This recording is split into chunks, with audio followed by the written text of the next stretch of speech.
Hello, welcome to the Borgata Fall Poker Open. We're here for a live stream on BetMGM's YouTube channel for the 1K Hybrid Final Table.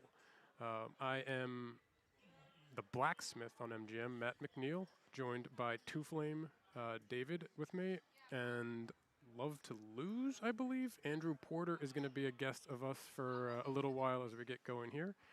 We're about to get going. We are on a 30-minute delay for the live action that's going on. You'll see right now, we're going to do a quick introduction with the players that are going to be playing today. That was Blake Vogdes. Splatter is the username. You see Erik Koch is FreeTupan, or Tupan. We'll see here in just a sec. It should be Sean Ruane is Wheels 4920. And then we have only 5 for this final table. As we move to the 4th is going to be, I believe, Dylan Cohen is LeapingRhino. And we have one more in just a moment. Is going to be Percy Abraham is Browniewnuts, but Brownie with nuts. So we have 5 players here for the final table of the 1K hybrid. It was originally supposed to play down to 6. There was a last hand double knockout, which we'll get to in a few minutes. But before we get to that, we get to the play. Those are the players. Mentioned briefly the people on the stream as well. So we'll go over quick to David, Two Flame. Welcome in. Yeah, thank you. Lovely introduction. Should have a exciting amount of play here. We're playing relatively deep stacked, average big blind stack of roughly 41. So we'll have plenty of play, plenty of options for these players to maneuver as we get into it. So should be a great time. And then our first guest of the day, we're going to have a few people joining us throughout the stream, is Andrew Porter, a local Philly area live and online player who's pretty well known in the community, both live and online.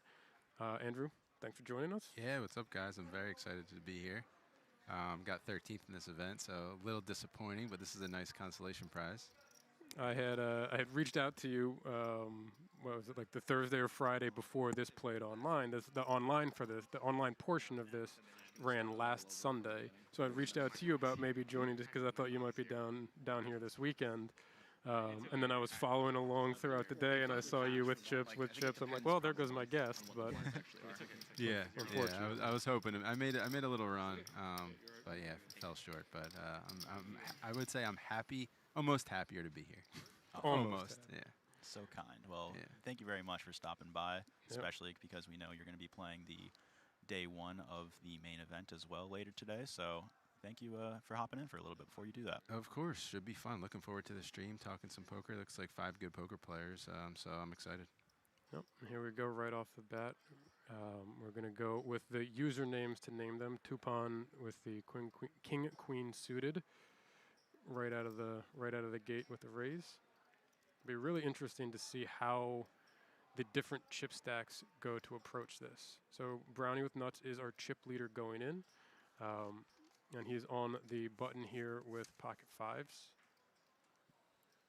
Yeah, pretty easy call here. I mean, I think as a chip leader, you get to flat more in position at final table. So this is, and he goes for the 3-bet. This is a very unconventional 3-bet. It's just a very easy flat on the button. So right off the bat, we get to see some cool stuff here. Setting the tone, getting aggressive. You love to see it. And this is an interesting spot for FreeTupan here. Like his exact hand does not want to fold, I don't think. But this does not feel good.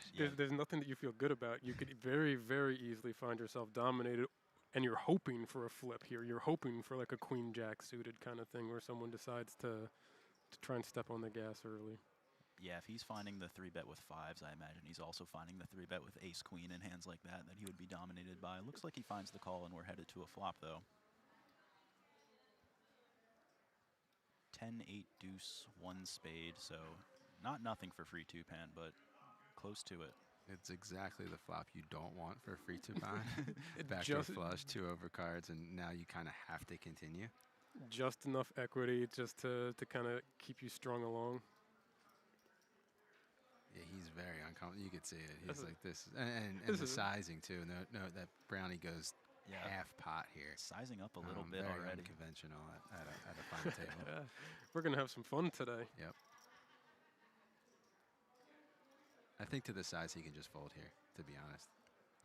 Yeah. Makes it a little bit easier of a decision on him, and we're off. This is going to be fun, this Browniewnuts here. He's going to, clearly he's doesn't care about GTO, and he's going to play his style, which is fun, always fun. And sometimes that's going to make you more money, obviously. Yeah, especially if the people around you are used to playing a very different style where big stacks kind of don't really want to collude. If you're willing to put on the pressure and the other person is going to back off, then that's a very profitable position to be in. I found out just in the handful of minutes before we got started here that Browniewnuts probably lives 10 or 15 minutes away from me. Nice. Local PA player. No wonder why you guys play the same. Found out, I was chatting with him just a little bit on playing. He's gone out to Vegas a few times to play, and you know, was saying that he was trying to get out to play more live when he can, but is mostly an online player.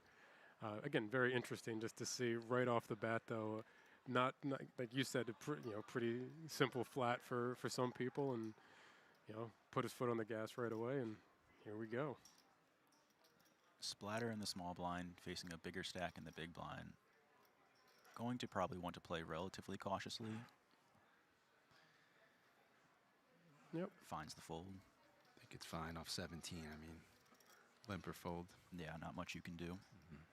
So Porter, I'm just going to go Porter, because that's how a lot of us know you. A lot of us are just kind of last name or username specific, and in your case, that's both for some of the sites. You play both live and online, as we've said. Have you been on any featured tables, final tables, anything like that? I just final tabled the Borgata main event this last series, the 5K. Pretty good score in that, too. Yeah, fourth for roughly 200K. Nice job. Yeah, that was a big one. That was fun. But it wasn't on stream, and I actually have never played on stream yet still, which I think that's to my advantage, because like I don't want my first live stream to come in like a huge spot, because I feel like that would be a disadvantage, and that 5K was not streamed, so I was good with that. And here we go. We have, what was that? It looked to be a limp out of the small blind from Tupan. Yeah, he's going to limp all his hands here, at least he should. He should limp range because of his stack, where he's placed here. He's the, third, right in the mid stack against a bigger stack. So he's just going to play pure limp, and then this is a pretty easy ISO for wheels. Well, you say he's going to play a pure limp, but are people going to do what you expect them to do? I think FreeTupan will. I think he will. Or very, very heavy limp strategy, and now he has an easy call. Yeah, FreeTupan, a regular in the online high-stakes streets, definitely a tough opponent to play against. I'm sure all of us have played against him a decent amount. He's flown in from Michigan for this. So the hybrid covers the hybrid online portion. You had to be physically in at the time of the online tournament. Pennsylvania, New Jersey, or Michigan. Those are the states that BetMGM is currently operating in online. And FreeTupan or Tupan, whatever, we'll keep going, and I'm sure say it 17 different ways, is the only person here who made it in from the Michigan side of things. But yes, very much a higher stakes online multi-table tournament regular, and has been very successful, it seems. And obviously very successful in this one. Wheels finding the bet here. We'll see what FreeTupan wants to do. I can't imagine that's a terrible flop for him, though. The 9 is, hits certainly a lot of limp calls in a lot of those middle connector ranges for Tupan, but. Yeah, when it's disconnected, no flush draws, no, there's some straight draws, but when it's monotone, and it's rainbow board like that, and 2 low cards, I think Big Blind can pretty much see bet range there for a small size, and kind of surprised he folded with the 2 overs at the back doors, but I understand that in this ICM situation, I think it's totally fine. Could do all 3 there, to be honest. Well, we'll get into the ICM numbers in just a sec, because we haven't discussed the payouts, but we have the 5 left instead of the 6-person final table, because of the last hand of the online portion. There was a 3-way all-in, and Wheels ended up with pocket aces against 2 people that had king-queen off, and apparently ran a very clean board and said there was no sweats whatsoever. I think it was a 9-high board, no flush draws, anything like that, to get us down to the 5 people left. The 5 people with us today have $19,350 locked up going in. That's the 5th place payout. And then we have ladders all the way up to $63,000 and a little bit of change for first place. So we have $63K up top, and numbers in between going down to about 19 already confirmed for the 5 people with us. Bit of an interesting one here, it looks like, for Splatter. He's been thinking about it for a little while. It's a tempting one to rip over, but it's a good. I like the fold in those positions. Agreed. A lot of stacks behind you still. Browniewnuts is going to be opening a lot of hands, but that's obviously you don't want to risk it. Exactly. That's why he's tempted, and I get it. What we saw the first hand for Brownie was a button 3-bet, which you're going to see a little bit wider. I know you were talking about flatting in position, which is certainly a strategy, but a lot of people also think about 3-betting their button from a position of strength as well. And I'm not going to say which one is preferred or not, but that one was in under the gun open, was it not? It was, I believe. So low jack here, pretty much, or high jack versus cutoff. So it's a little bit different than tighter formation. I think if he's opening a button, that ace-4 is getting shoved in his face. Yeah, and honestly, off 18 blinds, I don't think it's nuts to find like a min 3-bet. If you're in the cutoff there and just see how Brownie reacts, you might just get the fold right away. Kind of a cool hand to do it with. So, but he opted for the fold, which is fine too. Don't think you have to jam, is my point. In that formation. Also, good point. Wheels raising it up with the 10-9 offsuit into the big stack, big blind. And we're taking our time here to get a beverage. Yeah, that's fine. He'll be defending this. Got to stay hydrated. Oh, yes. Now, these are 4 cards that interact well, so we could get the flop here that can be one of those tricky ones. Yeah. No, he goes for the folds. Shocking. He was busy. I'm 0 for 2 predicting what he's going to do. He had to focus on the drink. Had to focus on the hydration side of it. He's in for the long haul. Yeah. Yeah. So we see some interesting dynamics. Yeah, didn't expect that one. Yeah. Very interesting play so far. Yeah, as the chip leader in the big blind, you can pretty much, you get to defend so many hands if you want, and you can just play more hands. And honestly, a lot of people don't, but you can lead a lot of flops as a chip leader. Just do a lot of things to put pressure on your opponents. But yeah, and on the flip side, it's the person opening into the big blind who has the chip lead. You got to be relatively cautious. So seeing the 10-9 off there is probably worthwhile to get in there, but definitely a note if this person is willing to battle. We are running on 40-minute blind levels for this hybrid final table here. We went from a 15-minute online to a 40-minute live level length, which means that they'll be at this level for a good stretch of time. Sometimes with some of the live tournaments, especially earlier in some of the live tournaments, they'll do a shorter, quicker levels for day ones, and as you get to the more involved, the more financially impactful levels, they'll lengthen out a little bit, and we're certainly at that here. So we'll be at the $60,000 and $120,000 blind level for the first 40 minutes. It looks like we've got about 31 minutes left in the first level. Pretty fun first 10 minutes. A couple unexpected things. I like the 0 for 2 from the guest. We bring on a local, very successful player, and watch him go 0 for 2 is probably going to just bring joy to me, make me feel better about some of the things that I think about when I'm playing, thinking, Porter's wrong, but I'm often wrong. Yeah. That's the game, right? That's half the fun of it, though. And there's also no one way to play it. Here we go with wheels under the gun with the low pair. Yeah, pretty interesting. He's going to get flatted a lot on the button with the big stack, so he has to be a little bit cautious, but goes for the raise. I think he's going to be a little less cautious, having seen him just fold the big blind to a button defend, and feeling a little less concerned about the way that he's going to defend in other positions. Yeah, definitely when they get the info, if they get the info, and when the Jack 8, but one fold, maybe he's just had the 7-2-0 or something in his head. Sure. I don't know, but yeah, definitely something to consider. We also have a pretty fun mix of cash and tournament players here.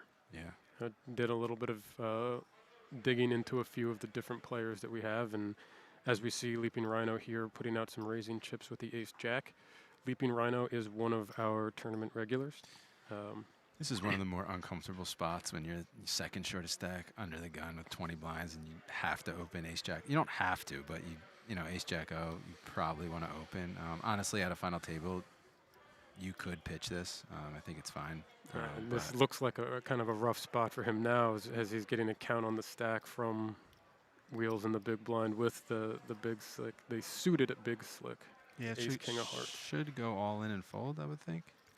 I would imagine so. Yeah. With the ace-jack off opening, I mean, they are five-handed, and there is a big blind ante, so it is pretty hard, I think, to fold this one pre-flop. But yeah, once you get shoved on by the ace-king here, it's a lot, and it's not looking too happy.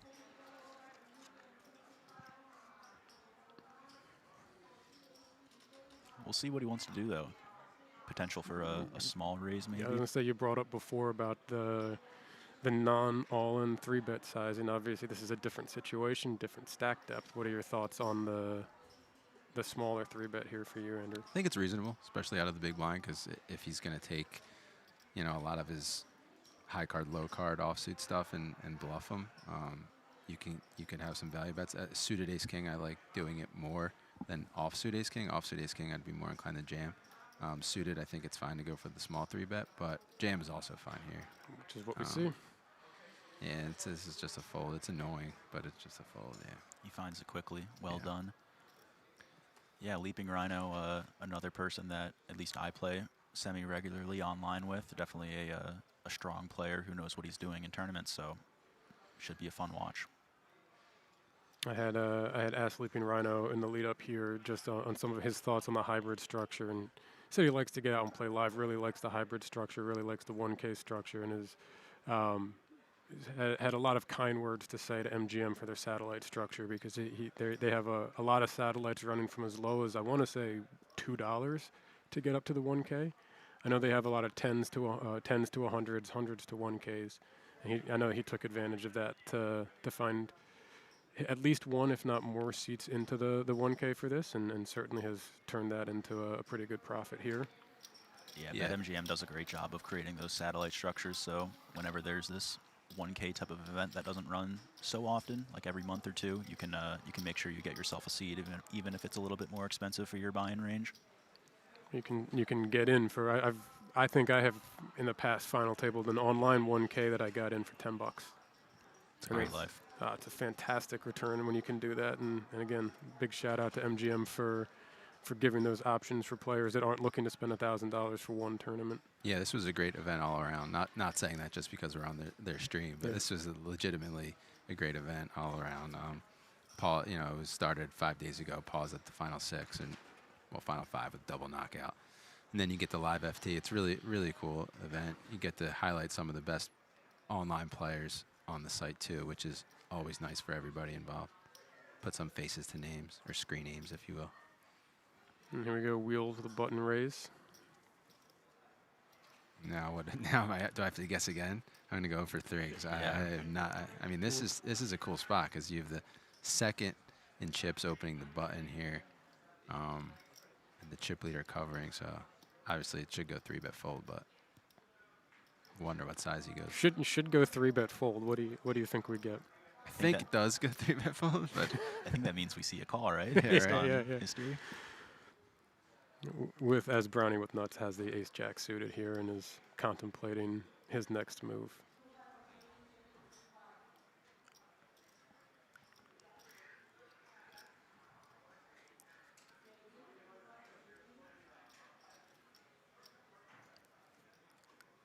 Yeah, it's never fun to play a huge pot with another big stack with so many shorter stacks, but yeah, he goes. Looks like he was able to find the 3-bet. To 1.1, so to just under 10 bigs. It's a good size to it, actually. I don't know why we have the little gamesmanship tag here. Yeah, it's just fine. Yeah. I mean, come on now. You say I don't know why. You know why. Don't act like you've never done this, Porter. Well, I guess you said you haven't been on the live stream too much, so maybe not, but Not part of my game, but I get it to some extent. Got to save face a little bit while you can. Just try and also, as they are the two biggest stacks, if he's going to really mix it up with someone, he's going to be mixing it up with the big stack. So trying to get an idea, is this guy going to be 3-betting me light? Is this guy going to be just 3-betting all of my button opens, which we obviously saw the one fold earlier. So now two times through, we've got a fold to a button open and a solid 3-bet. So it'll be, I think, just kind of a feeling out period for those two specific stacks. And then we've got a couple others that are in kind of a weird ICM spot with some of the different pay jumps and the stack sizing and stack differentials from splatter up through Tupan. Mm-hmm. Yeah, Tupan and Rhino have to be pretty tight in particular as middling stacks, and then splatter can be a bit more aggressive as the lowest of the 5, but he's right there with LeapingRhino too, so he doesn't want to get crazy either. We saw him make that ace-4 suited fold, so definitely a cool dynamic here. Let's see what Brownie does in the small blind with 7s. Just going to ISO it. As we were starting to intro a few of the players, both Splatter and Wheels are Cash Games players, both out of Jersey. So they dabble a little bit in multi-table tournaments, as we see, but generally mostly Cash Games. Cool to see Brownie use the non-all-in size there, rather than just kind of ripping into the short-ish stack. Let's see. That was Big Blind was just Tupan. Big Blind was just splatter. Yeah. Big Blind was a splatter. Just Splatter trophy. is Blake Vogdes. And so again, also a Borgata cash game player in the past, has played some high stakes cash on stream at Borgata. And yes, I expect him to, if he were to accumulate chips, I imagine we would see some aggression from that end. It's always interesting to see how cash game players will translate over to an ICM, and I don't think he had much of an option there, but yeah, we it'll should be have very, looks very like we curious. might have a confrontation here. Blind versus blind, the ace queen versus not sevens. might. This is going in. Always. 1 for 3. 1 for 3. Let's see where 11 blinds. There's no way ace queen is not getting in here. Hard to imagine the world where these cards don't get flipped over. Yeah.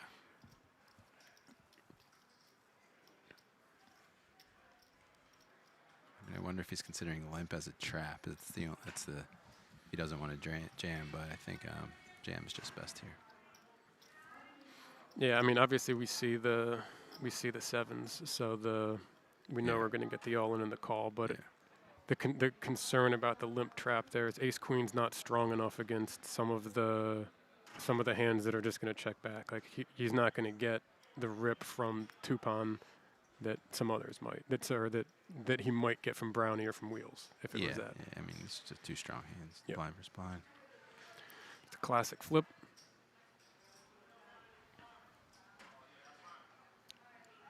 Sevens holding strong for now.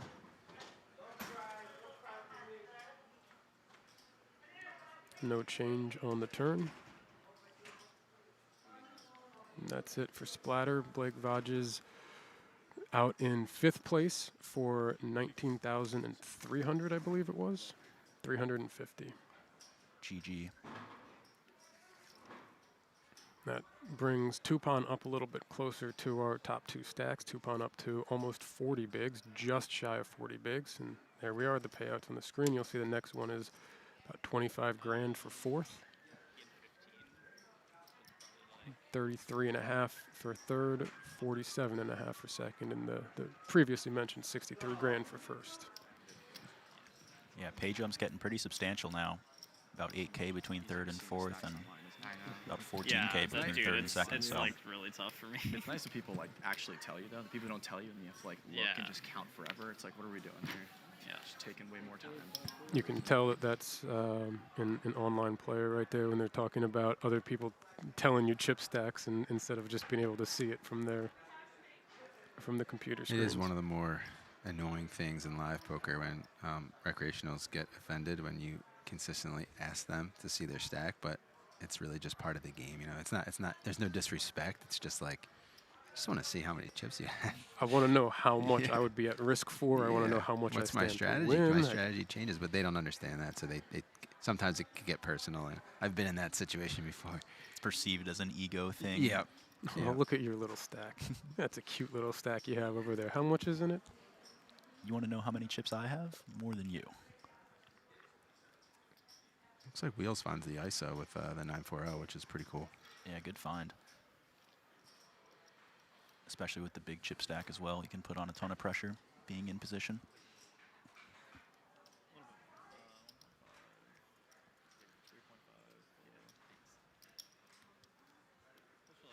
It's like the third relatively close fold that FreeTupan has made, so we see like he definitely has respect for ICM. I think he's playing well, but interesting contrast compared to Browniewnuts. Not saying he's not playing well, but they're just different styles.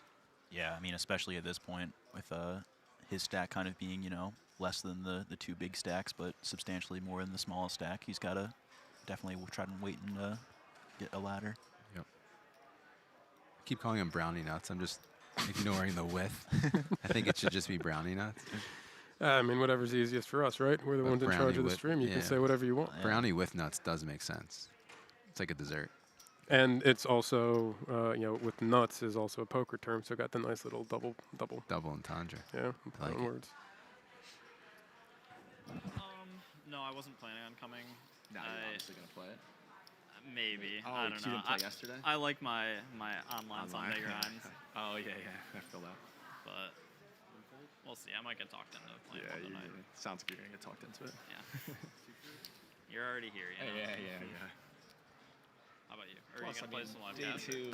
Day two, 6 o'clock is like, it would be day 2, like 6 o'clock. I'm probably going to just play it tomorrow morning. Like, I'll register last second. Gotcha.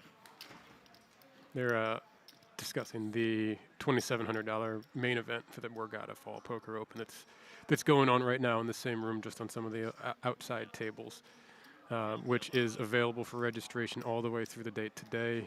This is the second and final of the day ones. Registration's all the way through today and into the beginning of day 2 tomorrow morning. Yeah, 12:15 start tomorrow, day 2. So reg open till then. $1 million guarantee in the prize pool should beat that pretty easily. I think it had 144 entries yesterday. Okay. So shout out to McNick. I think he bagged second. Mike McNick. Who, if we are still around, will be joining us later on the stream. He'll be popping in to stop by if we're still here after the second break of the day. Mentioned before doing 40-minute levels, so we're playing 3 levels, taking a break, playing 3 levels, taking a break. I can't imagine we would get to a third break, but should we make it through 3 more, we would be taking a third break. Yeah, we are already down to 4 players, but there's plenty of playability left, long levels, so there's a chance that this can go for some time. Yeah, interesting flop here, obviously. Both players connect a bit. And what do you think we got? You think we got a check back? Think we got a C-bet check raise? Yeah, I think button open here is you don't need to C-bet pure here at all. You're gonna have a heavy check strategy, and Dylan gets a nice turn card for his range. Still think it should go check. A quick check from the big blind, not necessarily a card that you would have any leads out on.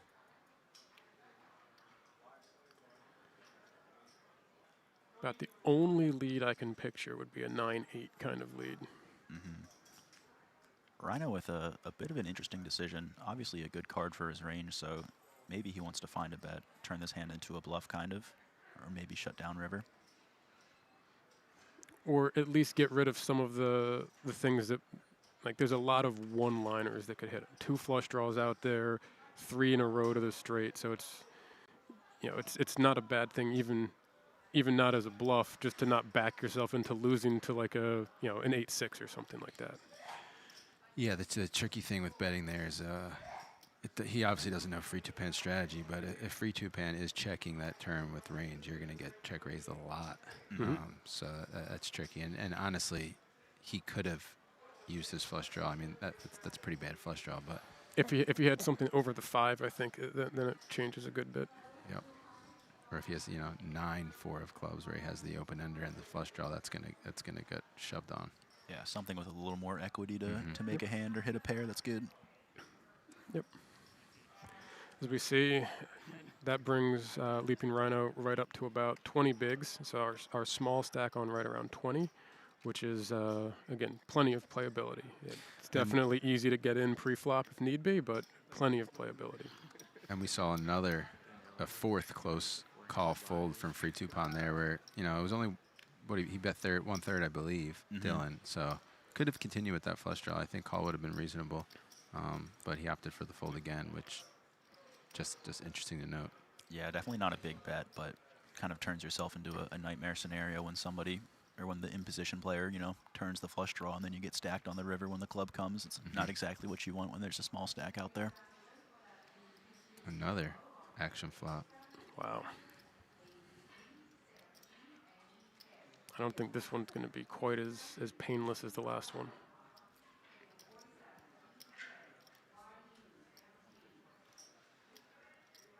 It's only about 150. Yep, for the just under half pot, about 40% pot bet from Wheels. Tupan is going nowhere.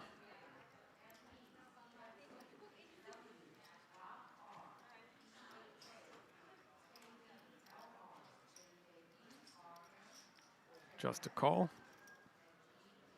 I'm assuming you're going to agree with that one, Mr. Porter. Yeah, I think call is fine. Yeah, I think you're gonna mostly call.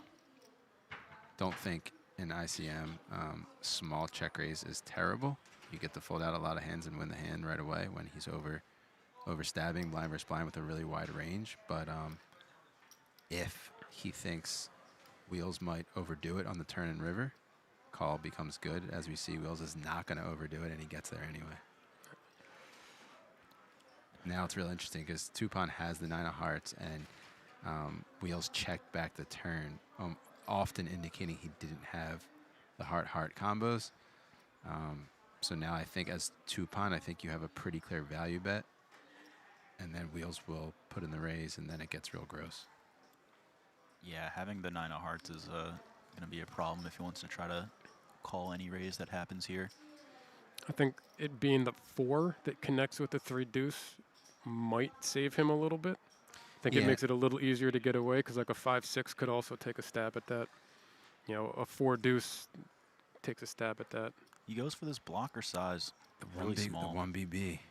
And I think we know so it's interesting because the player that we have, FreeTupan, we've seen from him, I think, if you bet a normal size versus a raise, it's a pretty easy fold, at least for him. But when he goes that 1BB size, you're enticing.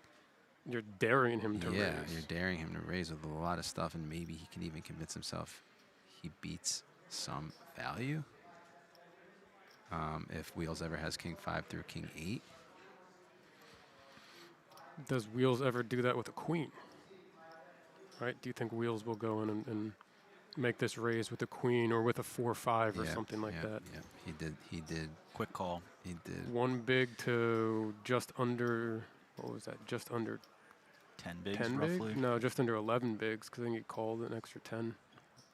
Yeah, and he quickly called, so I think his strategy was to kind of induce there with that 1BB block bet. And if you notice, you saw Wheels laugh at the 1 big when it first came out. So I don't know how FreeTupan took that, but that's an interesting little. Yeah. Some things you get in live poker that you don't get online. We're now on at least our 3rd pronunciation of that. Tupan, I don't know. Tupan, and Tupain. Just need to call him by his real name. Big pot though. You can kind of take a look at the chip stacks now. There's some real separation between the 2 short stacks and the 2 big stacks. So a lot of pressure can be put on each other. This could be an interesting one with Koch on the button with 10s. We're going to switch that up, like you said. Erik. So obviously he's going to open here from his button, and Wheels has a hand that some people can get spicy with in the small blind, especially with the chip stack. Yeah, no big stack behind in the big blind either to worry about. He could put pedal to the metal and put it all in here. Yeah, for 20 blinds, I don't think he's the player that's going to jam this kind of hand. That's my intuition. I've been wrong twice so far. But I think it's definitely reasonable.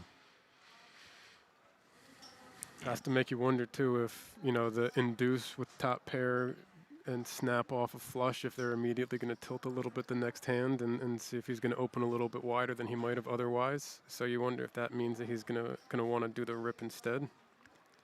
There's a lot of the fun little mind games that can go into this. He's asking for the chip count, so something's on his mind. Yeah, definitely. I don't think he's folding, right? I think he's either flatting or ripping, right? Those are going to be the two options you're most likely to see. I don't think King 7 you're going to see too many small 3-bets. No, you're right. I think the more I think about it, and the more he thinks about it, I think all in is starting to creep into his mind more and more. And now you get to see, now you get to see all 5 cards. Wow. And we will see all 5 cards. Yeah, there's no way he's folding that one. And here we go.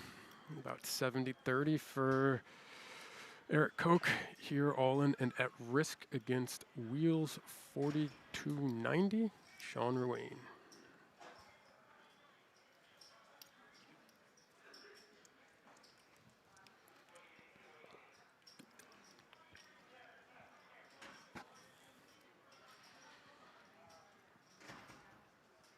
And the set of 10s on the flop. Now there's some backdoor options, Yeah, so it's not locked up yet. There we go. 3 of clubs brings it in. It's always a sweat. Yeah. And the quads. And the quads. Wow. Look at that. First quads of the day. First quads of the day. Make him sweat, but then give him the hammer on the... Right? It was just going to be a club, yeah. Yeah.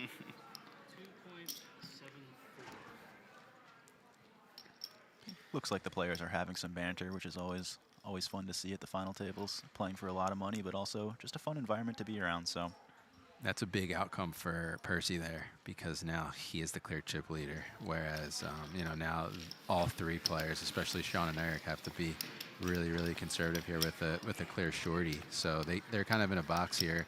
I don't know if Percy realizes it, but he can be really, really aggressive now in this spot. You know, Dylan was screaming club, club, club, club, club, club, club in his head. That ladder. Yeah. Can we check, make sure just make sure. got changed? I don't know how I'd end I up believe with it 1. did, but I'm not. It's like the 120 in the middle and then 125. But yeah, that's a pretty fun distribution if you're Percy. You can see about 85 bigs, and that gap right there, like he can double LeapingRhino, he can double Dylan Cohen and still be chip lead. Which, to be fair, not that I'm rooting against Percy Abraham. I'd love to see that just to see, you know, just to get a little bit, you know, a little bit more of a what I would find as a fun dynamic of everyone So you're close saying to you're equal. missing a chip or 2? But Okay. We're good. All right. So you're small. Not bad. it's like there was Yeah, a little now I'll have an even number. Okay. little bit of confusion around some of the chip stacks, but I think we're correct. Yeah, no, it's right. It's right. We're correct. all sorted out. Just online guys not knowing how to count real chips. Yeah, exactly. I'm sorry. Can you flip that over to big blinds for me? Yeah. And,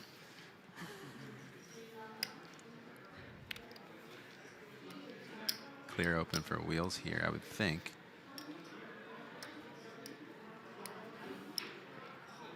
this is where some of the first 275. 2 orbits kind of comes into play, where we saw Browniewnuts lay 1 down and 3-bet. I mean, this is not good. This is just unlucky for wheels, because it looks like he's gonna be picking on him, but he has a hand again. Yep. Yeah, if we saw the 5s 3-bet earlier, I would not be shocked to see the 3-bet here. And he had the ace-jack suited. I think the second orbit out of the big blind that was the last 3-bet we saw. And Yeah, it's the same formation here, and we should see the same exact thing where he goes. He should go 1.1. We'll see if he switches his size.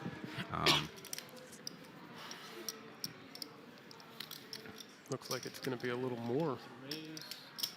Now, unfortunately for us and the entertainment folks, we just saw Wheels lose a big pot with his suited king, so I don't think anything's happening here because he just lost king 7 of clubs. But if he didn't, I think maybe he'd want to do something. You see the quick fold. Yeah. No temptations to rip jam it or anything like that. A little less time for the king 3 than the 10-6 this time. We got 1 more hand, so we'll go up. But I mean, obviously, Browniewnuts wants to see the hands come his way. But it's got to feel better for him to be putting in the 3-bets if you haven't been on this kind of stage before, to be doing your first couple 3-bets with hands. Right.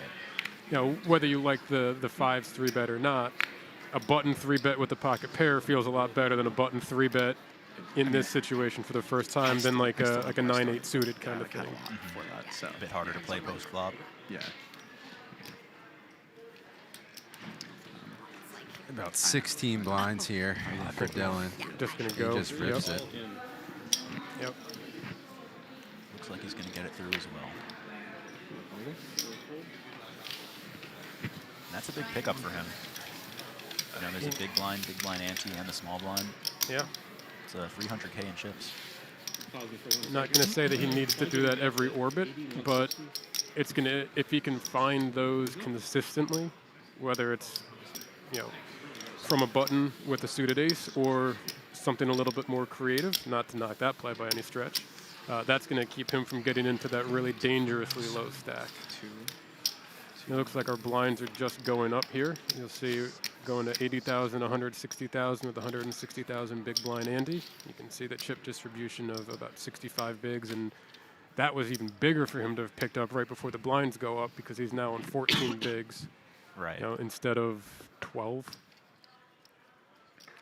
And it just, you know, as the crunch gets closer. Yeah, he's every going to one need of a those. double. Yep. Especially four-handed, you know. I feel like at least me, I play a lot more online, but when you play live and you have the big blind ante and the big blind, you know, there's a lot of chips out there for each stack, so you gotta fight. And if you're not active, then you're kind of just gonna get drained down. So When we go back to the Jack 8, the very early, the fold out of the big blind, that's what makes it even that much more You know, surprising you're for playing Browniewnuts 6-3? because of the big blind ante. 6-3, okay. You can cover by a little bit.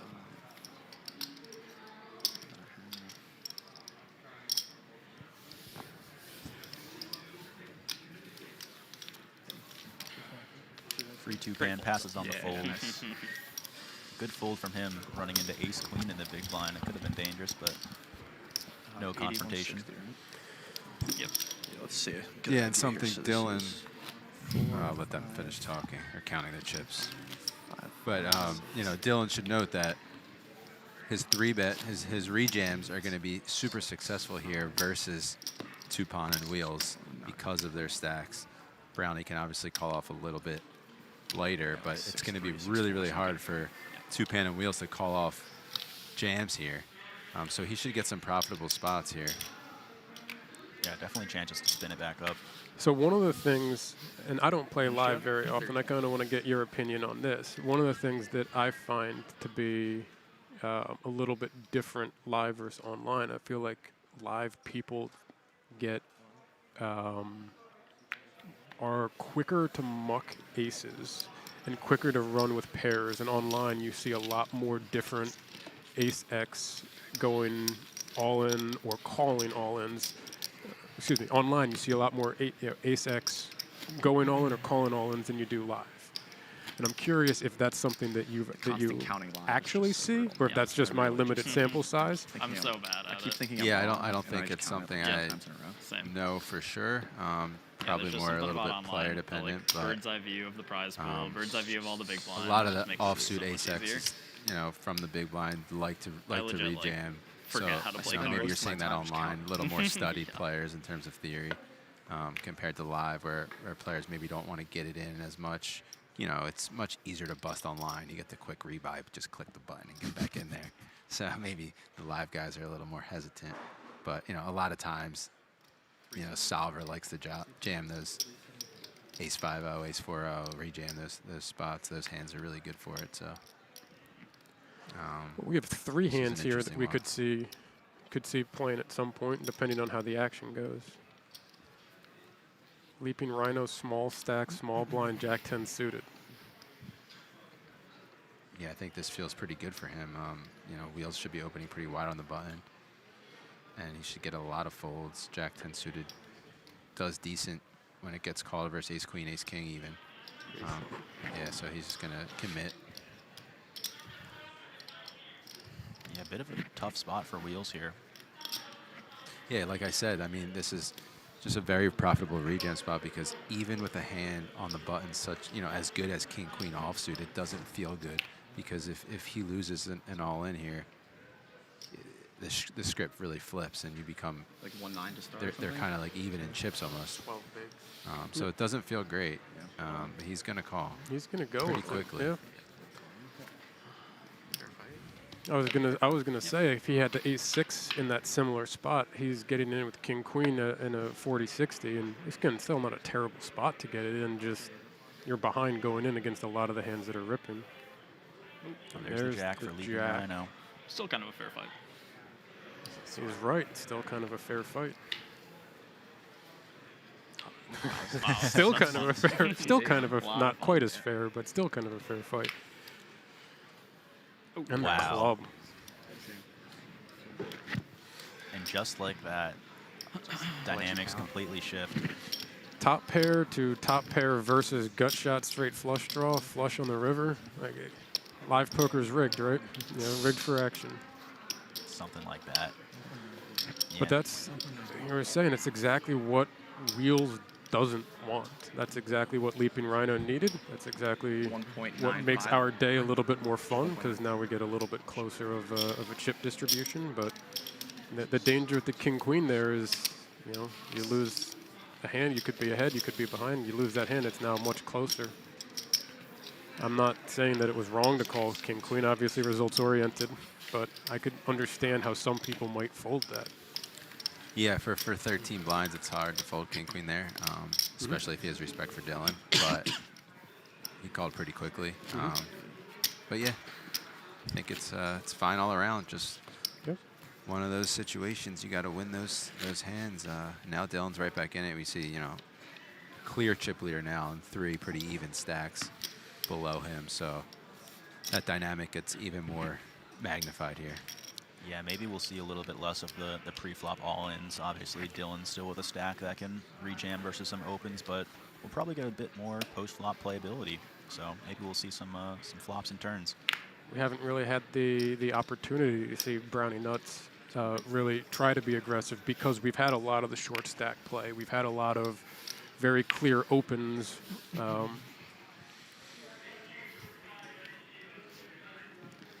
Now we get to see what he's going to do with the chip lead and, not having to worry quite as much about a 12 big blind stack ripping. We've seen consistent aggression from him. When he wants to VPIP, he wants to play a lot of raises, which is good as the chip leader. So he's, we saw him fold the jack-8 instead of defend it. I don't think he wants to see many flops and play passive. Maybe he knows some of these players have a slight edge post-flop. So if that's his strategy, if that's a conscious decision, he's executing it well. A little bit tighter from a range, but still staying keeping the aggression that you should show as a chip leader and making sure that people are not just trying to walk over him when he has the chip lead is very smart. Yeah, exactly. Make them play, make them know when we see flops, we're going to play big pots. That starts to get uncomfortable for players at a final table when there's big pay jump. Yeah, pretty notable that he went with the raise that hand from the small blind, because I think for a lot of players that's a pretty easy hand that you can kind of just limp call if you ever get raised after you limp. So it's never a hand that's tough to play out of position. A 7-8 suited, 8-9 suited, 6-7 suited from a small blind is something that a lot of players at a lot of different stakes and skill levels will be perfectly comfortable playing post flop out of position in the small blind there. Yeah, and as a chip leader at an FT, I think he can raise a ton of hands in the small blind there. So it's good to see.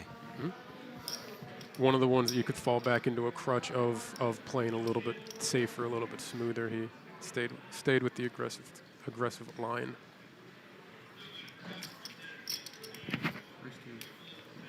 Here we go. First time that Cohen has chips to really be able to start to raise. He gets the ace deuce and puts in the raise. And we see Brownie with an interesting decision here on the button, a hand that it looks like he wants to play. And again, let's see if he goes for the aggressive action, and looks like we're going to see a 3-bet again. Yeah, I was going to say, I feel like based on what we've seen, we're seeing a raise. I think we're going to see it somewhere around like 750,000. And the more interesting decision is this ace-2 suited hand in the cutoff here, which is just a really nice 4-bet candidate if he wants to take it. He's seen a lot of aggression from Browniewnuts, and they probably haven't seen his cards. So I think this is a really good spot. Look, I mean, this is one that I would take, but we'll see what Dylan wants to do with it. But he's definitely going to consider it. We're also at the time of stream, though, where he'll have seen 5s and ace-jack. Okay. And if he's getting the information, he'll have only seen that it's been pairs and the suited ace. Now, he's been aggressive with opens. We've seen him opening 7-8-0s. We've seen him opening solidly. But he hasn't shown weak 3-bets. He's shown consistent 3-bets, but they've been strength. For sure. For sure. And this is certainly a proper 3-bet from him, but it's the first one where, you know, the 5s he would have probably folded to aggression back at him, but you know, I don't think previously we've seen him raising with hands that he's not continuing with. Yeah, and on the other hand, I think it also is easy for players to maybe overdo the 4-bet jam and just take all of those, you know, ace deuce to ace 5 suited, and you're just doing it pure every single time. So a little bit restraint there, maybe preferring to use some other hands like an ace 4, ace 5. But alas, he avoids any confrontation. Sound like an online guy. You know, you're not going to always get the ace 4, ace 5. Yeah. Sometimes the ace 2 is good enough. But no, I totally hear what you're saying. That makes a lot of sense. And obviously, fold is very reasonable too. It obviously depends on what he thinks Brownie's doing, what his 3-bet frequency is. But when I see those 5s on the button, alarm bells start going off in my head. I agree with that. Yeah. Tough to know when in the stream they've seen. Yep.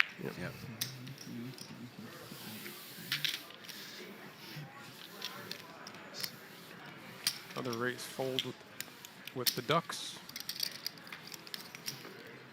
All right, I think I'm going to take off now, guys. I appreciate it. Andrew, thank you so much for joining us. We appreciate you coming in. Gonna go hop in that main event. Best of luck, the 2,700, 1 million guaranteed main event of the Borgata Fall Poker Open. Andrew Porter, thanks for popping in. Thanks, guys. Yes, sir. Good luck.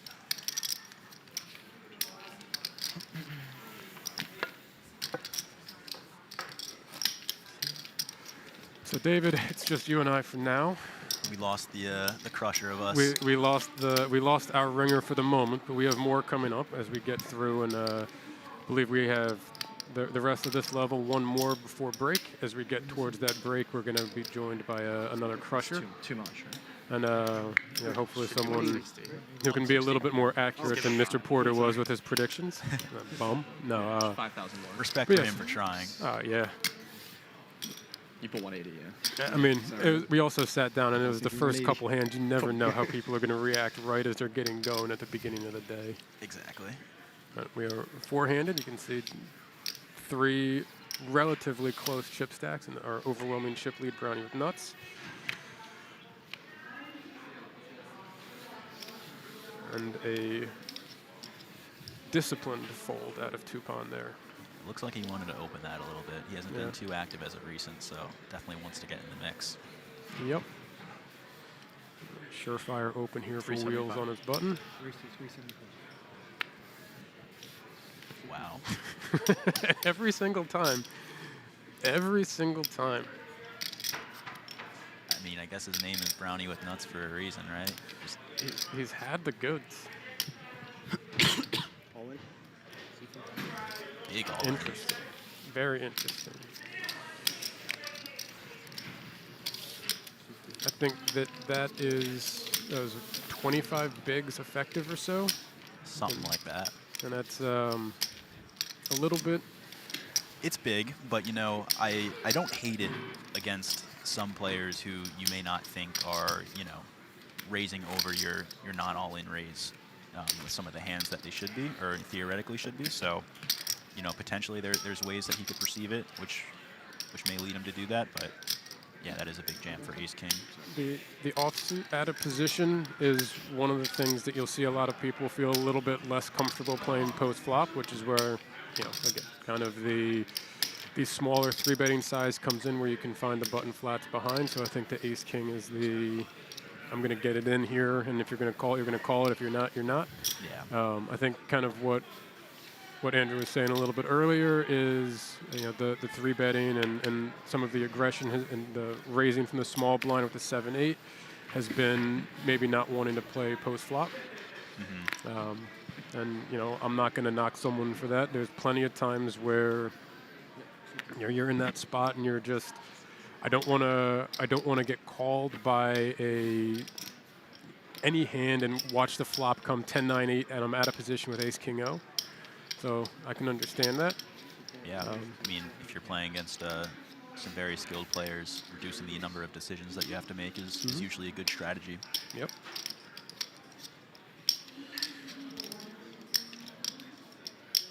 FreeTupan with a hand here. Decides to just call, play in position.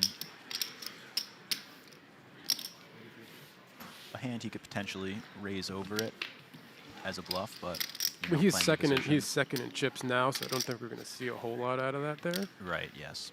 Not a huge incentive to play the big pots.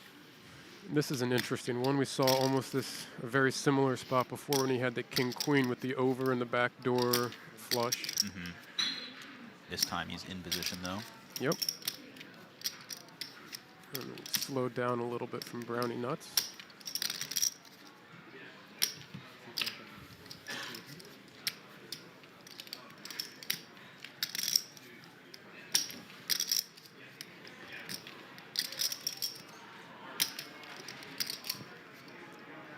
Here we go. No. 425. Pretty hefty bet there. It's really putting the pressure on, trying to get a 6x that might have checked back flop to get out of there.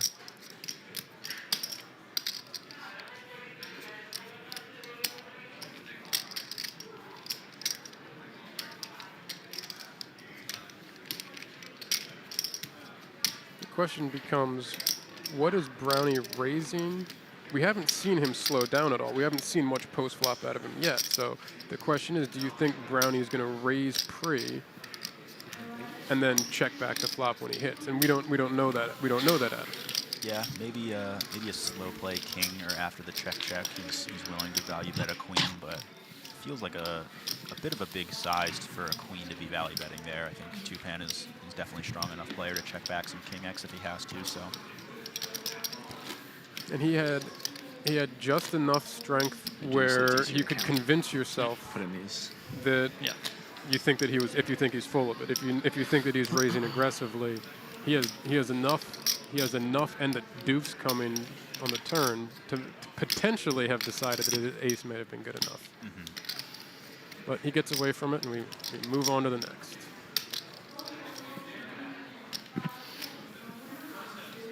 Yeah, Brownie separating his chip lead a bit more.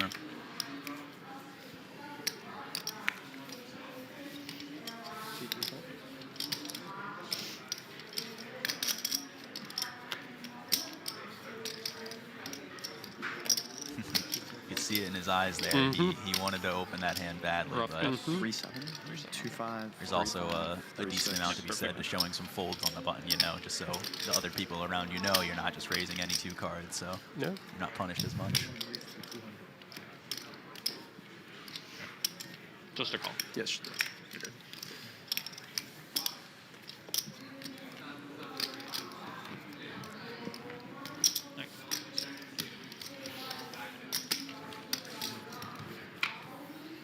We have the limp check here, so we'll see the flops with the two kings. I need 20 more, I think. I put in 200 and got 20. Not much for either. Tupan with the backdoor hearts. Thank you.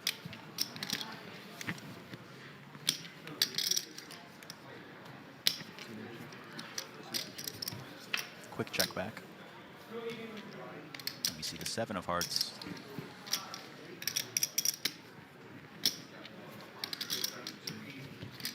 Another quick check.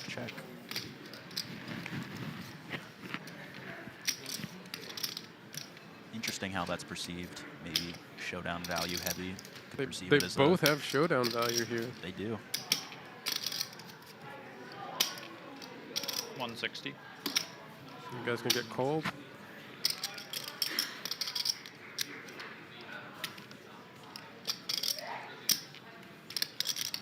Yeah, interesting bet.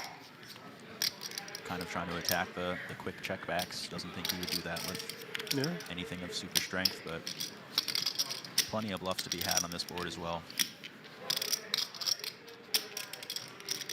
Limp check line ranges are very wide, starting from the flop. Call.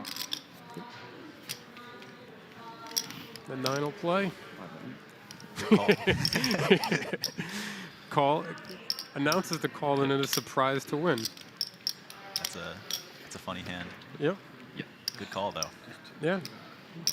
For the one big, I would find it very. I would have been surprised if he would have folded with that action for one big. I think you're calling, expecting to lose to a lot of things, but knowing that you're supposed to call. Yeah. There's just been so few bets, on the flop and turn, check. So you just have every single hand that you started with. Big blind quite literally has every single hand, that he doesn't raise. So lots of bluffs to choose from. I don't even know if that was a bluff, right? Like a one big value. I mean, because you could very easily get called by a weaker king. You could very easily get called by a queen high there. Yeah. There's plenty of the 9-8, 10-9s, 10-8s, whatever you want that'll limp.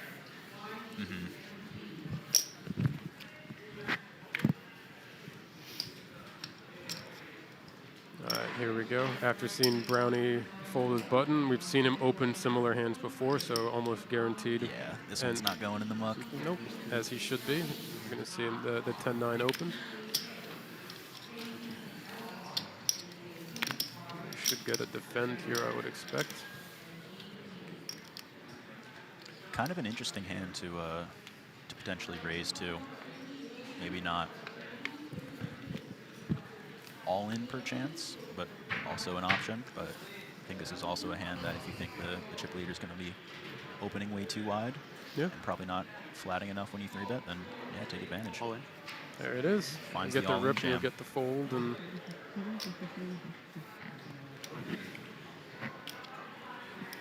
give it the quick count for the cameras, and Yeah. Make it look like you're not opening too wide. yes. Ace-9 off. I'm not sure what to do. I guess I fold. Four-handed, I like this a lot more than 5. Right. Yeah. There's a lot to play for with that big blind ante, as we mentioned before. Takes it down. Chips up. Very, very even pack, as you can see. 26 big blinds, 26 big blinds, 24 big blinds. That's fun, and Percy Abraham here with more than the rest of the table combined, it looks like. Yeah, just about. I think if we were to do the actual math, I think he comes up a couple 100,000 above the rest of the table. Maybe about 100 or 150. That's a great spot to be. Yeah. I'd love to be sitting there with 50% of the stack in play, playing for 60 grand, $63,000. Yeah, a lot can happen though. 26 big blinds isn't nothing. One person doubles, and you got 2 chip leaders, or if you double through the chip leader, then it's even again. Yeah.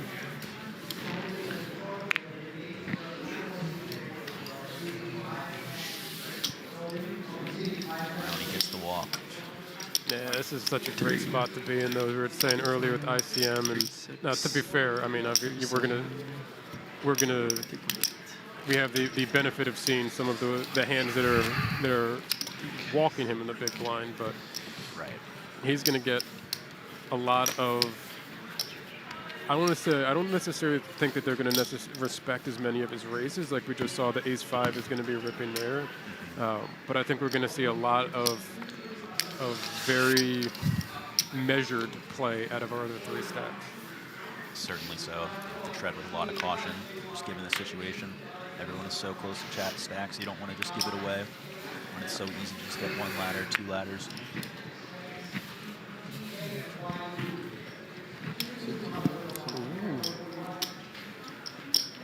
Potential for some action here.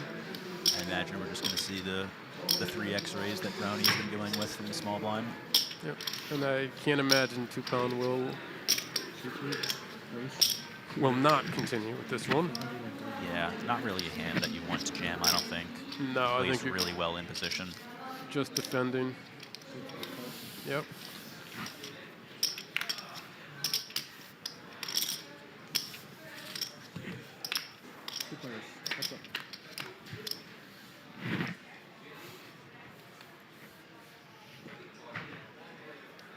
There's one club. Brownie also having a club, though. Interesting on the arm tap for the which can be signaled as a check sometimes, and then the table tap. There's another club. We'll see if he continues his theme with the check flop bet turn. Yep.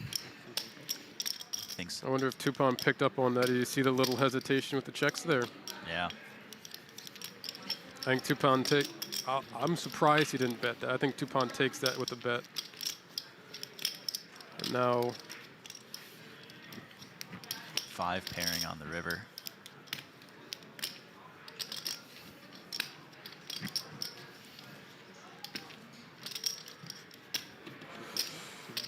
Checks around. Interesting. This is king, yeah. Yeah, it's a real interesting one. think- Brownie chips up. Yeah, I think Tupan takes that down with a bet on the turn. It's very tough because we haven't seen a whole lot post-flop from them. And we obviously get a different angle on it when we're watching here.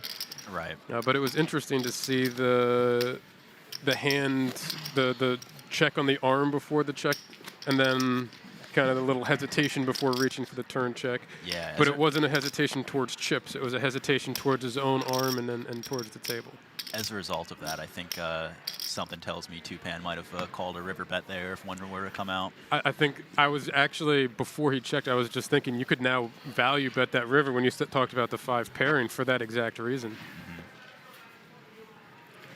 Looked like he may have wanted to for a second, but, you know, Yeah. value betting ace high on final tables, it's probably a risky strategy.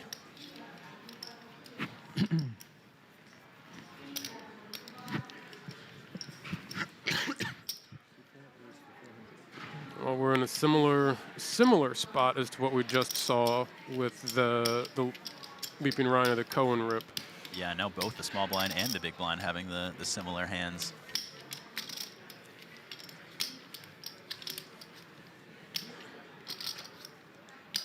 Ace-3 off being a little bit shorter, but hard to find that rejam. He was certainly thinking for a sec. Again, I'll though, see. similar spot to the ace-5 offhand. This is a hand that can really like a non-all-in 3-bet or even a jam if you think the person's going to be over-folding, considering all of his options. She should be on about 27-ish bigs going into the hand. Yeah, that might be a lot to jam. I think a raise here is pretty cheeky, though. I like it.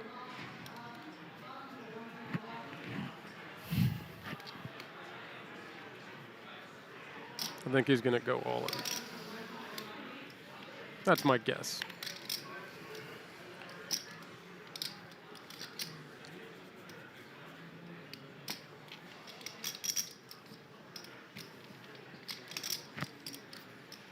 Call. Neither of us are right. 0 for 2. We'll take it.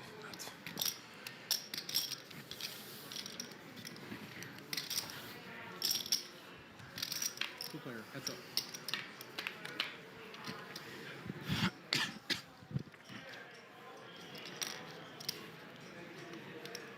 See 2 checks. No improvement for either. Yeah, Brownie with some backdoor straight potential. Maybe enough to toss in the bet.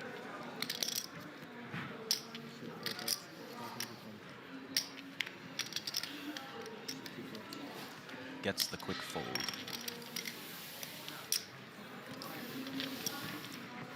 The rich get richer. Yeah.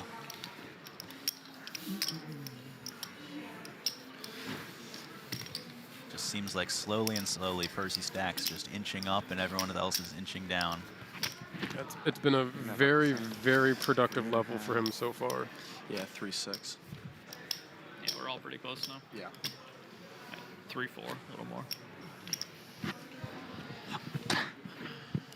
You can hear them discussing what we see on the screen, the chip stacks, and kind of taking stock of where they are. Yeah, we were consulting a little bit with Porter. You know, he was mentioning every time you get asked your chip stack, some people perceive it as a an ego battle, but it seems like everyone on this table kind of aware of the situation. You're playing for a lot of money. You want to make sure you have all the information.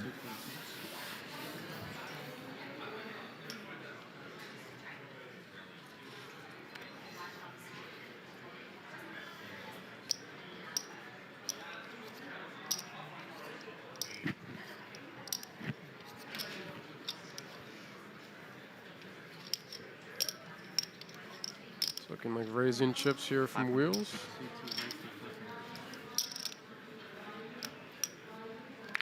Yeah, and a real interesting decision for LeapingRhino. So that's a little over 3 bigs.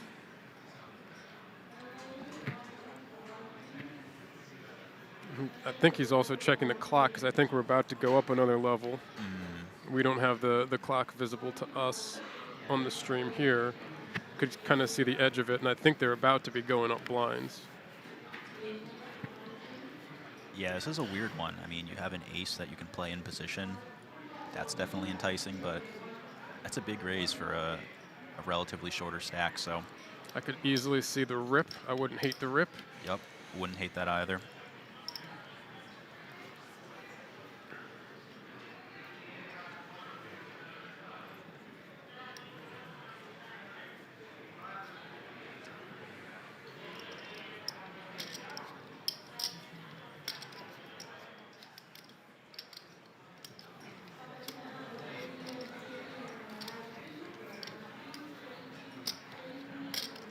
Kind of see why a rip is so enticing. There's so much in the middle already. If you're able to go all in and take all that down, you're well above the other 2 stacks that are shorter.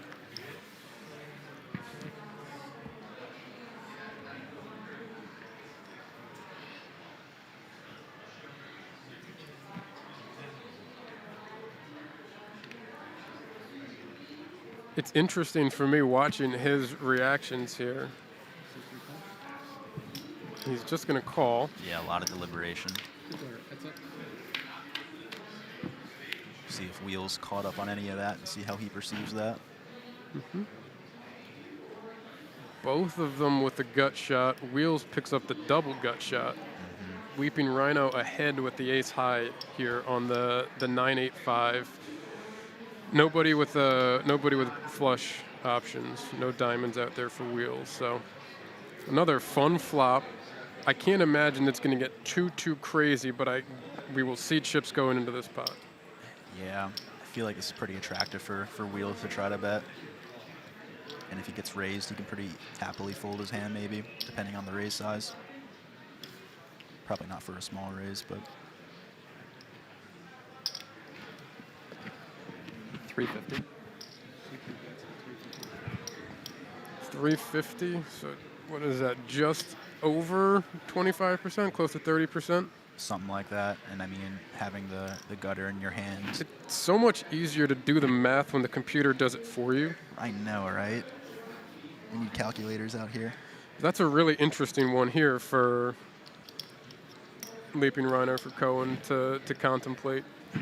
Because he does have the gut shot. Yeah. With that raise, it's very possible the ace could still be good, of course. This is true. I really like the call from him. Well, wow. Well, they both have straights currently. That's the card that they both were looking for. Yeah. And Wheels now free rolling for a 10 to win it. And if he hits the 10, he will most certainly get it all. Curious to see how much of it gets in now. Yeah, and if there's any raises that come into play. If anyone decides to get a little crazy here or not. Or if anyone decides to try to trap and back themselves into fun spots. Yeah, I mean, especially like no flush draws on board. If Wheels bets and then LeapingRhino jams, it's like.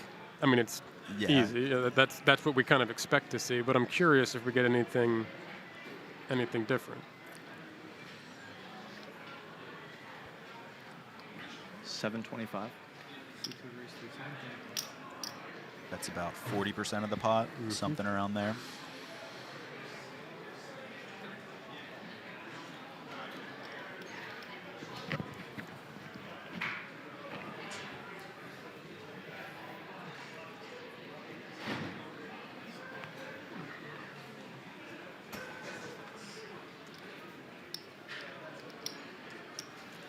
just calls. Yep. Yep, I like Like that. There's not really much that you can rep once you raise. Yeah. Yep. Well, it's gonna go bet call or check bet call, and Yeah. you just chop this up. But they'll get a little screen time here while they figure out what to do, and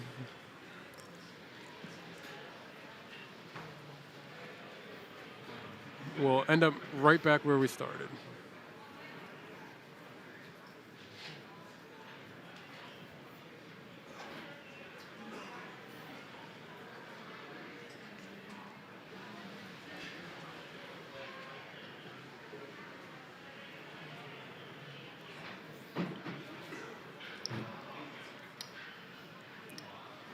Both of them sitting there hoping the other has like a 2 pair. Oh, he goes for the non-all-in size. The non-all-in size. I love it. I have a 7. Snap call. All that for nothing. Huh? Wow. You know he's now thinking about that pre-flop rip, right? Sure. You Yeah, saw yeah, that. You yeah. see the head Yeah. shake. But You were limping every small blind online. he's Yeah, talking. you He's can talking hear him that out. Yeah. Talking about the dynamics a little bit. Yep. You knew he wanted to. Could have been worse. It's tough to pull the trigger. Could have king 10. Sometimes. Yeah, every time. I'm just dead. You're free rolling me.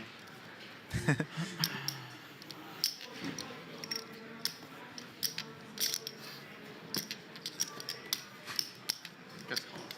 Captain dominated him. Yeah.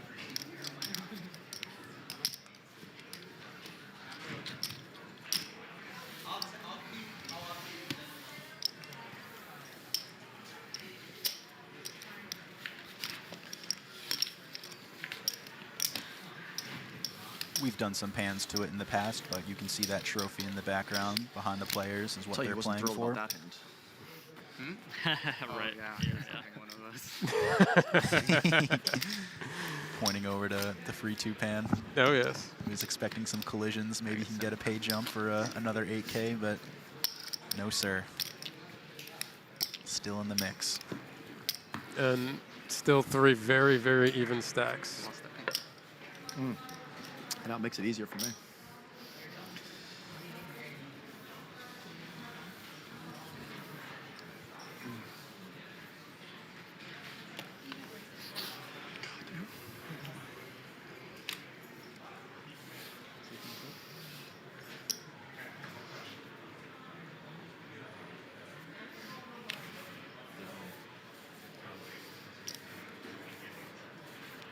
$375.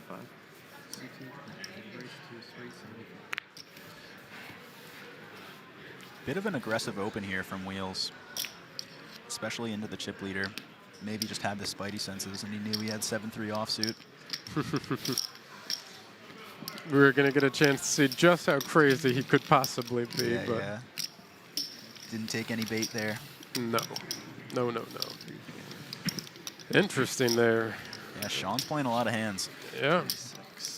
Well, he did have the large chip stack for a while where it made a lot of sense, and he's managing to continue a lot of that aggression on his buttons and small blinds in the right spots. Right. Last 22. Yeah. 22 felt like is that right? Yeah, when you were tanking hard, I was like, all right, it's got something close. They're still talking about the blind versus blind. I'll balance out. Yeah, exactly. Love it.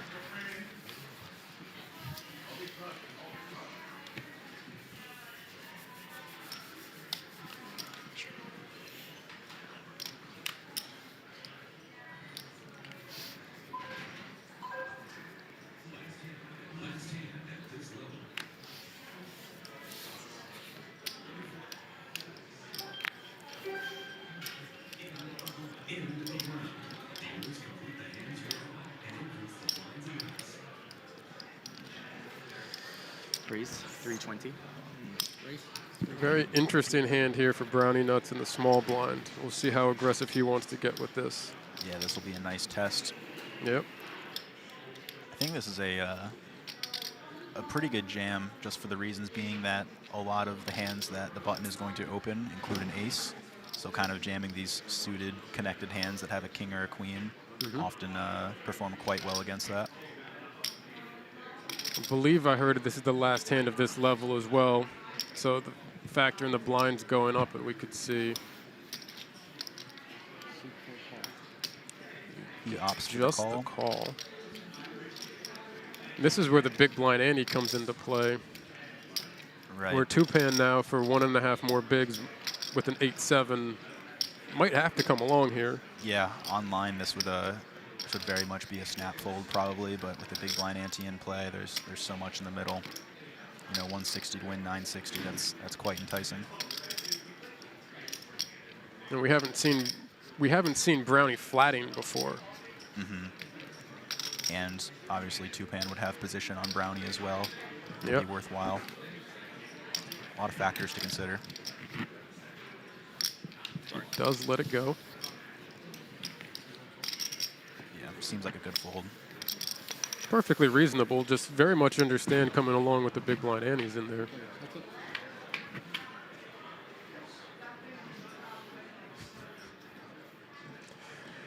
All right. Well, we have the backdoor ace of diamonds here on the button and the diamond draw here for Brownie with nuts.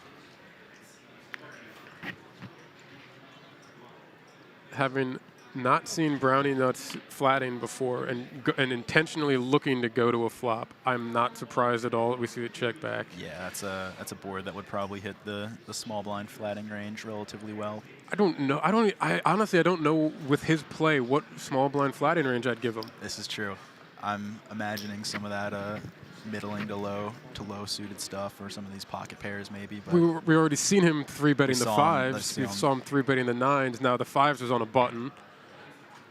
The nines was out of the big blind to close the action, but we haven't seen that yet.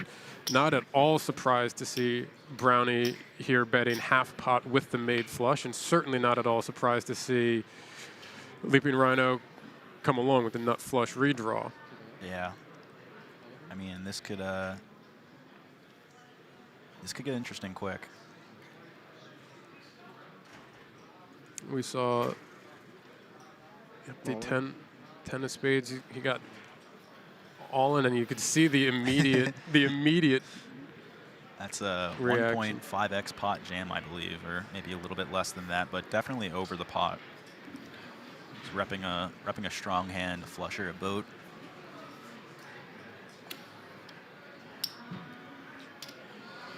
I was gonna say this could get interesting if Brownie used a size that was smaller than all in. You know, LeapingRhino having the ace of diamonds, a pretty critical card, potentially a nice one to bluff with, maybe. But in this scenario, it seems like a pretty hard call off to find with just ace high. And blocking that nut flush draw. And If he didn't have the ace of diamonds, then it becomes not that I think he's going to hero in this spot. Anyways, we haven't going back to having not seen Brownie's small blind flatting range, but having that ace of diamonds blocks that potentially weaker ace. yeah. And potentially you would rather, like, maybe the ace of diamonds is a little bit less valuable when there's a paired board and boats are possible. So Yeah.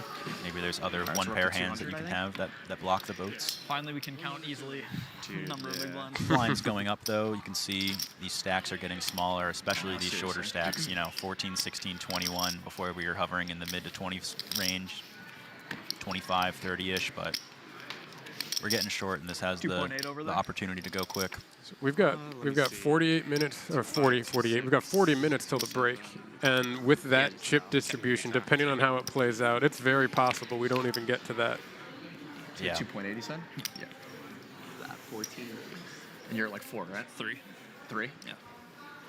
Yeah. As I mentioned, we're going up to 100, 200, 200. 200 for the big blind ante. You said? Exactly 3. Oh, 3.05. Race. 4. Yeah, 4, raise to 500. What do you need? Oh, sorry about that. Yeah. It's not good. Yep, we're good.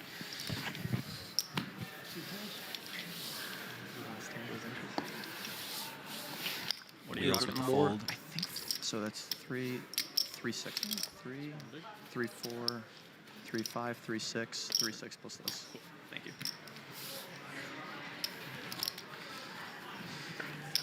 And they're not even bothering asking Brownie. They just know that Brownie has a lot. Yeah, Jesus. mountains. That's what you need to know. Yep. More than you. But the other three are all very close. And again, we're at a really very ICM heavy spot of the tournament. And as that blind goes up, the crunch is going to be very real, especially if we get through a couple more orbits and Brownie's able to chip up any at all. Yeah, and you can see these pay jumps get pretty drastic pretty quickly. You know, there's about a 7K, 8K difference between third and fourth, but immediately after that it goes up to 14K and then a 16K roughly difference. So Tupan opening the button. yeah, this here. jump to from fourth to third is definitely going to be big.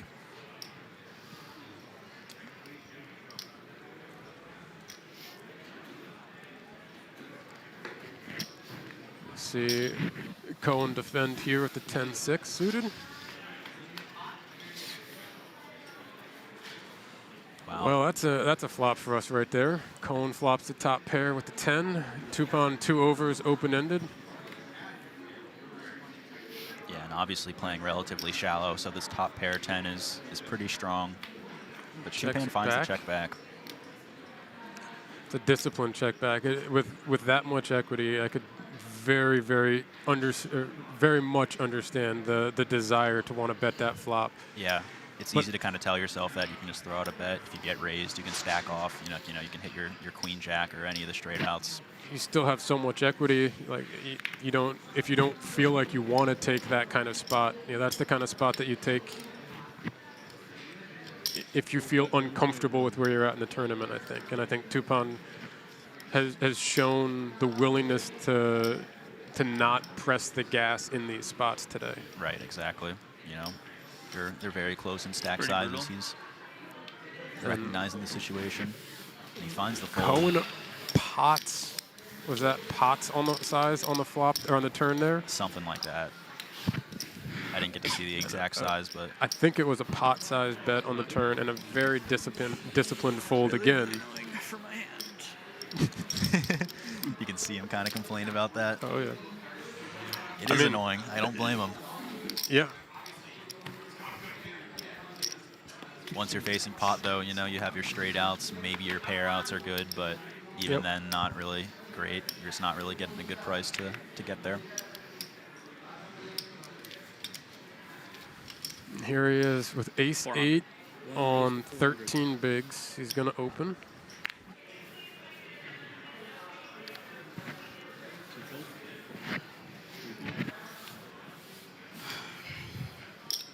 Get the defend from Browniewnuts out of the big blind. I can really hear him through all the noise at the table. It's unreal.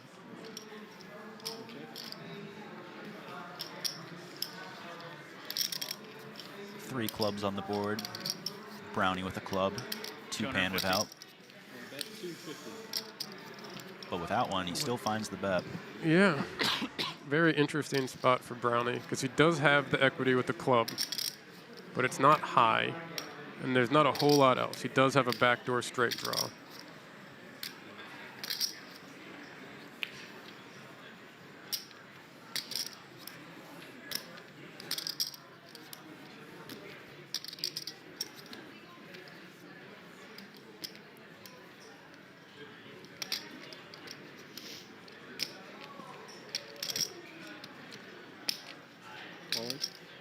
Wow.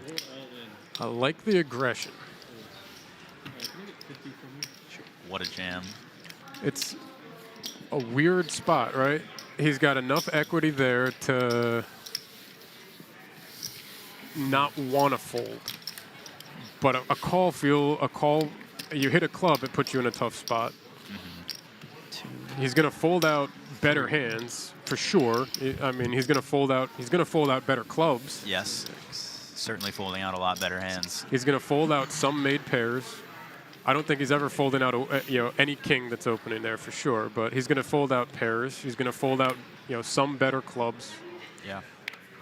Certainly has shown a willingness to really test these players, and I think once the stream catches up and if they're able to find out some of that information, they'll adjust accordingly. But for now, it's Team Brownie. He's running the train on these guys. Keeping the aggression going here. And that big blind Annie right there hurts Tupan right there real badly. So painful. 2 big blinds, and immediately after, get the small blind. Yep. That's a unfortunate unfortunate orbit for him right there.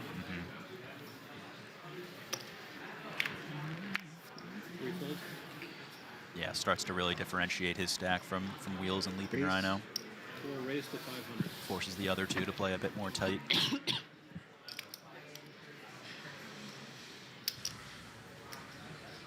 Alas, though, this is a tempting hand to kind of jam with. He finds And it. it goes. We get to Chief Christmas defense. That's it's one that you don't always feel comfortable making that jam, especially second in chips right there. Yeah, somebody with 8 big blinds. Yep. Now, obviously, Brownie has stepped up the aggression, right? We've seen Brownie opening a lot more. So it's huge for him to be able to push through and find that. Yeah, people willing to fight back a little bit.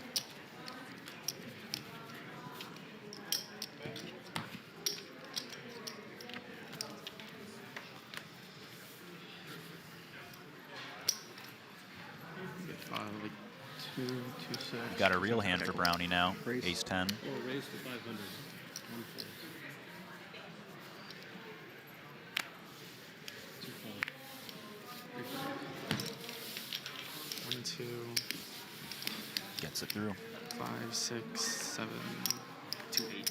2, 8. 14 bigs. You have a bit more, right?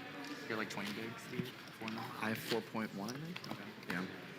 So, 6 bigs. 9. Yeah. 7. Yeah, you can see Erik FreeTupan all the way down to 7 big blinds. Gonna have to make something happen here. 1 fold.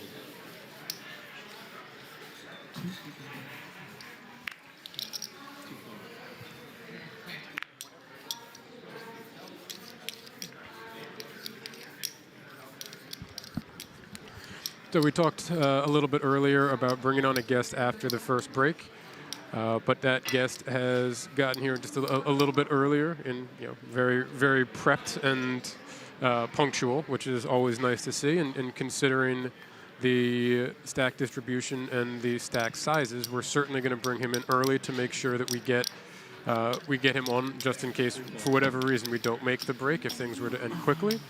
So we have Alex Queen with us, a PA player, live and online. And he bagged the main yesterday, so had a little bit more flexibility with his timing today. I think you bagged quite a few chips, if I saw. No, I did not. I only bagged 30,000. You did? I saw you with like 100-some thousand earlier Yeah, in the day. I played a really fun pot at the other night where I lost Thanks, though. Ace King versus 7-5 suited, all on pre-flop. Oh, Jeez. That was fun. sorry to hear. That was not meant as a needle, but No, of course not. Well- hello, hello. Yeah, thank you for hopping on. Really Making my appreciate it. commentating debut Yeah, here. okay, thank you, So though. happy to be here. well, we're gonna have an all-in here. Sorry to cut you off. So I have Tupan 4, off he has of 3, he off has of his 2, 7 bigs 4, with 3, 2, Queen, and so he has the 0% chance this doesn't get in. Definitely going to see some fireworks here.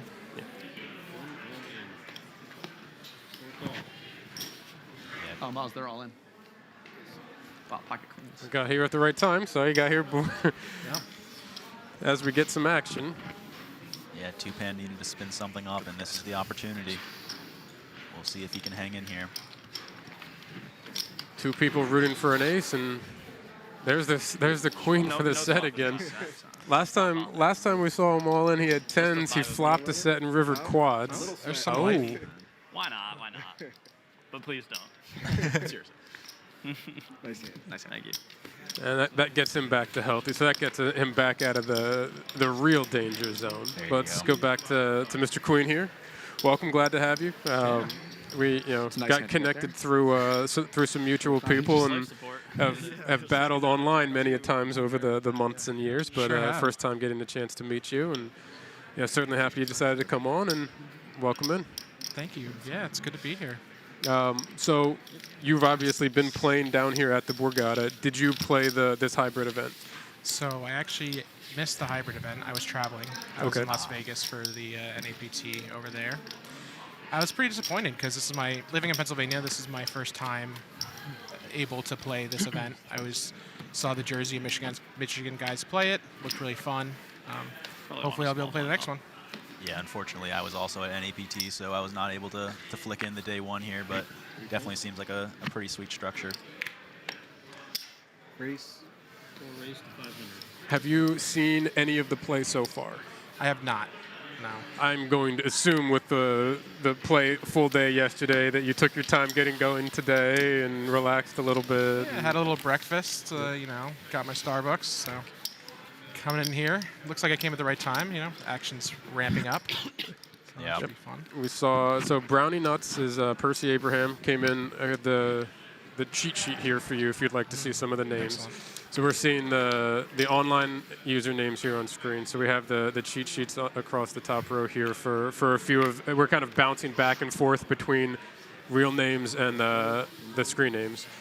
But Browniewnuts came in as a chip leader and has pretty much just 3-bet and aggression and pressured the table and just kind of played bully poker with the big stack. And Wheels had chipped up and then lost a flip, and kind of got back down into a similar spot as some of the other stacks, and Brownie's really kind of run away with it. And now as the blinds have just gone up, again maybe about 10 or 15 minutes ago here, the gulf between Brownie with nuts and the other three has just grown and grown. Yeah. This looks like a pretty classic scenario where the big stack gets to apply a lot of pressure, win a lot of uncontested pots, and put his opponents in some pretty dire situations. So we had, do you know Mr. Porter? Know Andrew Porter? I do know Andrew Porter, yes. So we had him on early, and one of my favorite things, I've known him for years as well, and he's very good. He's much better at poker than I am.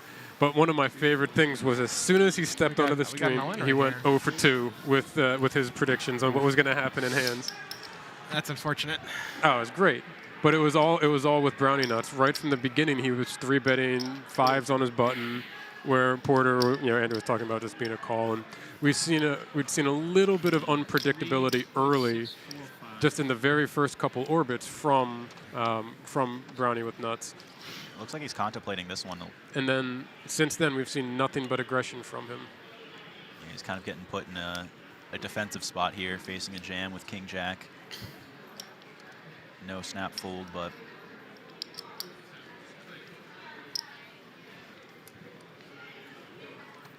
Yeah, I mean this is not a small jam, right? This is a yeah, you gotta 18 be- big jam, and You want to be pretty selective about what you call there, especially this kind of chip stack distribution. You're in such a good spot right now. You don't really want to double somebody up for no reason. did he just say he had ace jack, or did he say king jack? I'm curious to see if he's getting into a little bit of the table head games right there. Someone asked if it was ace-8. I think LeapingRhino asked if it was ace-8. And what I love about this is you can get away with that until the stream catches up if they're getting the info. I missed the little side comments. So I'm not sure if I he- only heard the jack side of it, but I thought I heard ace jack. Okay. And if it's ace jack and he's folding that, I would have been very surprised. Full race to 600. Yeah, you can get away with that bluff for about 30 minutes until someone. Well, I don't even know if it's tells a you. bluff so much as you don't want to open that and get ripped over the top with the king jack there. For sure. But I do think a very disciplined fold for Brownie with nuts. I understand it's a strong hand and you want to be able to play those hands sometimes. But like you said, David, there's no reason for him to to risk, even if he's 40-60, sure, he's going to win, a good amount of the time, but he doesn't want to double anyone up. He wants to keep everybody short. Yeah, there's just so much value in being able to put people in blenders and future hands in this distribution. Not necessarily something you want to give up. He's been playing the bully ball very, very well, so why take away some of that advantage? So Alex, do you play live often? Yeah, I'd say I play live pretty often. You going for tournaments, cash? A little bit of everything. Definitely more tournaments the last. Real quick, year or I'm so. sorry, cutting in real quick. Wheels defended his big blind and flopped the flush. It's a good spot to be in. Yes, and Brownie is going to keep the foot on the gas, but I don't think the foot's going to stay on the gas for very long here. Yeah, I don't know. I feel like a triple barrel here is not completely out of the question with the ace and the jack on board. He has not shown a lot of consistent aggression without it today. When people have put up resistance, he's been very disciplined about not blasting. And to be fair, the table has not put up resistance lightly. So we'll see. We'll see how Sean wants to play here. And okay, very Makes this understandable. decision easier. Yep. Yeah, I guess especially with the 8 high flush, you need some protection from some other hearts coming out here. What do you think about that? He's only worried about 2 cards in the deck, though. I mean, the board can also pair. You can have some pretty ugly runouts with 2 cards coming. In a final table like this, if you're looking to trap, you really got to have the high. You really got to have the nuts, Yeah. Especially looking at this chip distribution again, and he just 2 shorter stacks. You don't really want to risk all of your chips in that kind of scenario. And he just built in with that play, built in a gap between him and the 2 small stacks right there. Yeah, certainly a benefit. Raise to 500. So do you prefer live? Do you prefer online? Do you have a something like, if you got to choose the way that you played poker, a balance between the 2 that you would aim for? Yeah, I like to say that, whenever I'm getting frustrated with tournaments, I can go play some cash games. Whenever the online grinding is getting too much, I can go play live. And that's the nice thing about playing poker is you got a little bit of everything that you can choose from and, do whatever you want. If you got to choose your structure, how would you? Oh, we have the rip over the top from LeapingRhino. We've seen this before from him with the ace 5-0 earlier. Yeah, he might have done this once before as well. I can't recall if that was him or somebody else, but I believe it was him. Definitely keen to take some of these low offsuit ace X hands and rip over from the big blind. Only 10 more bigs, and he just folded the king jack. I wonder if he's gonna give in and take a call at some point.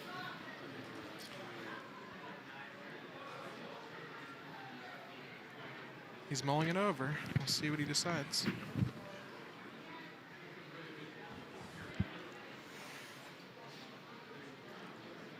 Yeah, he has such little pressure on his stack, covering everybody so significantly. He can afford to lose some chips, but like I mentioned earlier, you don't want to give them away. He's lost less than 1 million chips recently. He's only lost a couple big blinds. I would love to see him get away from this here. He's been very, very disciplined with his play, with around the aggression and people playing back at him. I don't think he's put a foot really wrong today.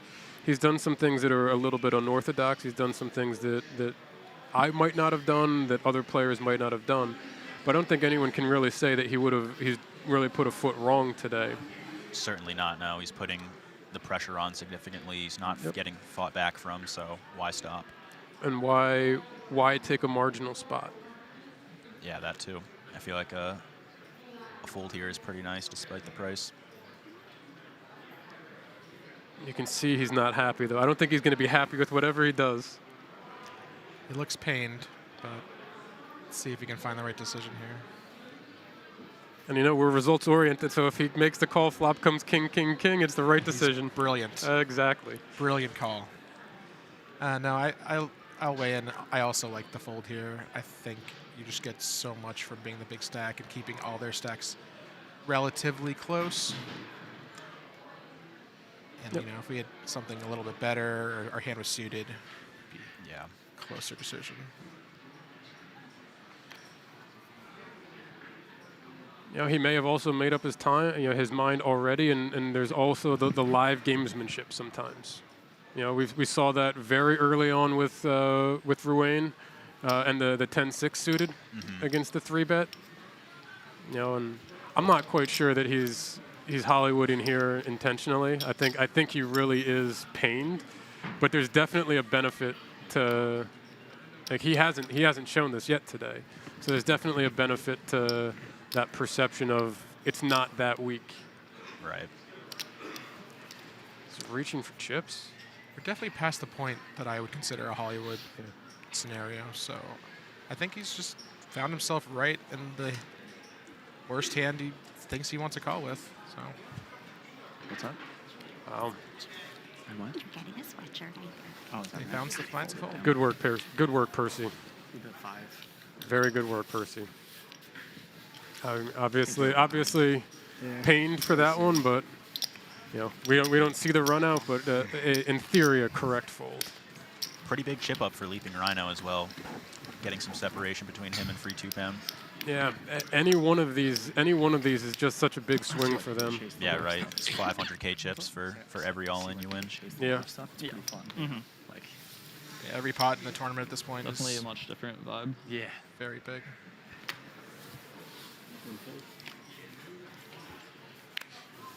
yeah, like you just don't get that kind of, like, you know.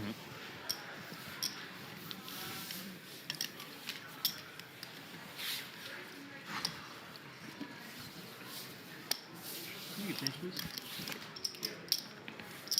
You mostly just do online only, you don't really travel or anything. I'll play, like, I'll go to World Series for like 2 or 3 weeks usually. It's like mainly just to see friends though. Yeah, Like yeah. that's the big.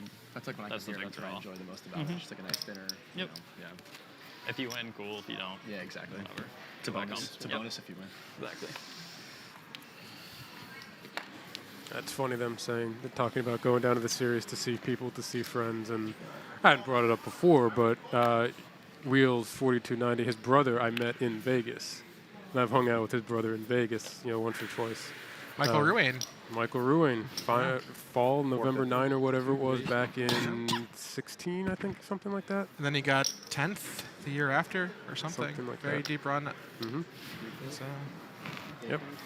I was doing a little bit of research last night, and I learned that Wheels Ruane, he ended up 3rd in a tournament. It was a $500 bracelet a few years ago. Ryan DePaulo ended up winning that tournament. But the video of Ryan DePaulo vlogging that tournament That from was his the one from the car, parking lot, yeah. that was the video that got me into online poker. wow. I had a friend in college send me that video and thought it was really cool. So I had actually come across Wheels before, despite thinking I had not.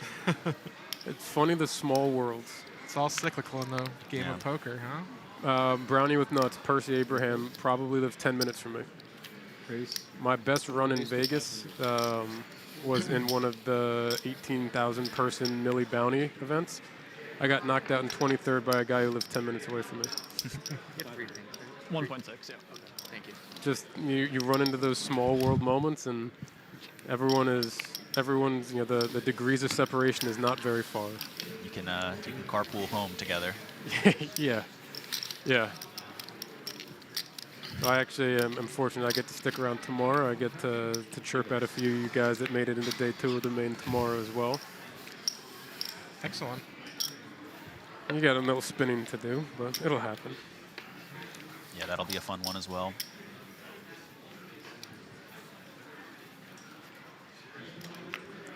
It's funny, it was, 15 minutes ago, we could have been walking out of here. We could have been walking out of here in the next 5 minutes, and Wow. we get There's going to be some action Tupan. here. Yeah, he's not getting that one through.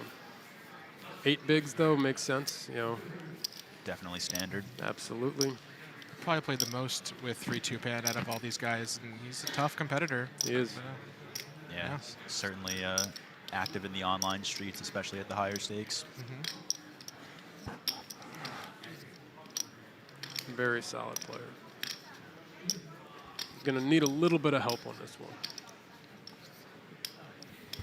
see how Wheels decides to play this here, if he decides to ISO. We would expect, yep. Two's all in. One of the easier decisions LeapingRhino will ever have. LeapingRhino didn't have to think much about that one.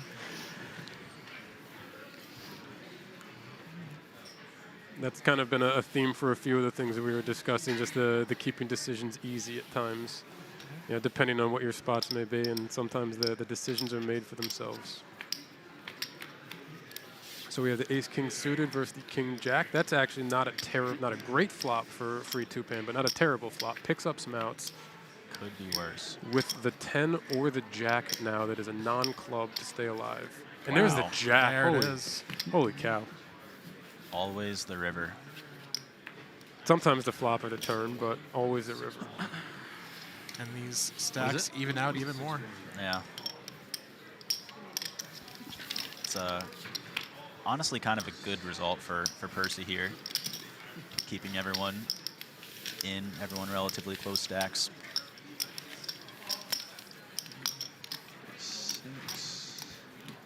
Yeah, I mean, Percy's probably loving that as much as anyone. Like, that's gotta be absolutely exactly what he wants. Yeah. He just wants to eliminate every player himself rather than, you know, one of these guys There's absorb the rest of the stacks. There's definitely a benefit to the ladders, right? We're not talking small ladders. It's $8,000, I think this next one was. Just about, a little over 8,000. But he's still got more than, you know, half the chips in play, and there's nobody near him. Keeping them all short is a lot better, I think, for him right now than securing that extra money and having someone with a dangerous stack then. Probably, because that would have given Ruane a dangerous stack. Yeah, I like to think about it as being like a boa constrictor. You just want to squeeze everyone out. You want to squeeze the chips, keep everyone like down until you can finally go in for the kill. Wear them down. I'm picturing like MMA, the wrestlers that just get their weight on you and just make you carry that much more weight, that much more pressure. Breathing hard. Just try to get out of the round if you can. A Khabib style, if you will. Yes, sir.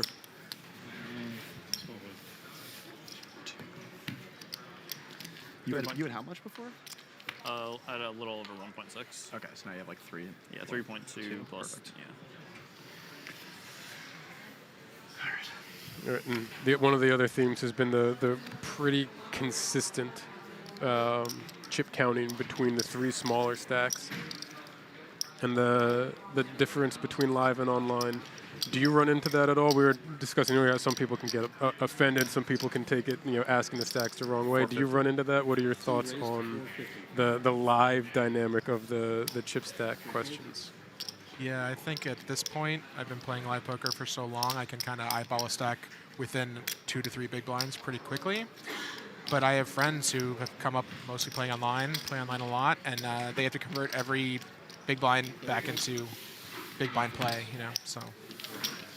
Could you eyeball Brownie with nuts stack right now and get us within a couple? Sure, yeah, that's about a gazillion chips if I had to guess, yeah. Yeah. When you get those kinds of stacks, do you have a specific depth that you go for, or height that you go for, formation or shape? Do you craft like a tower? How do we do this?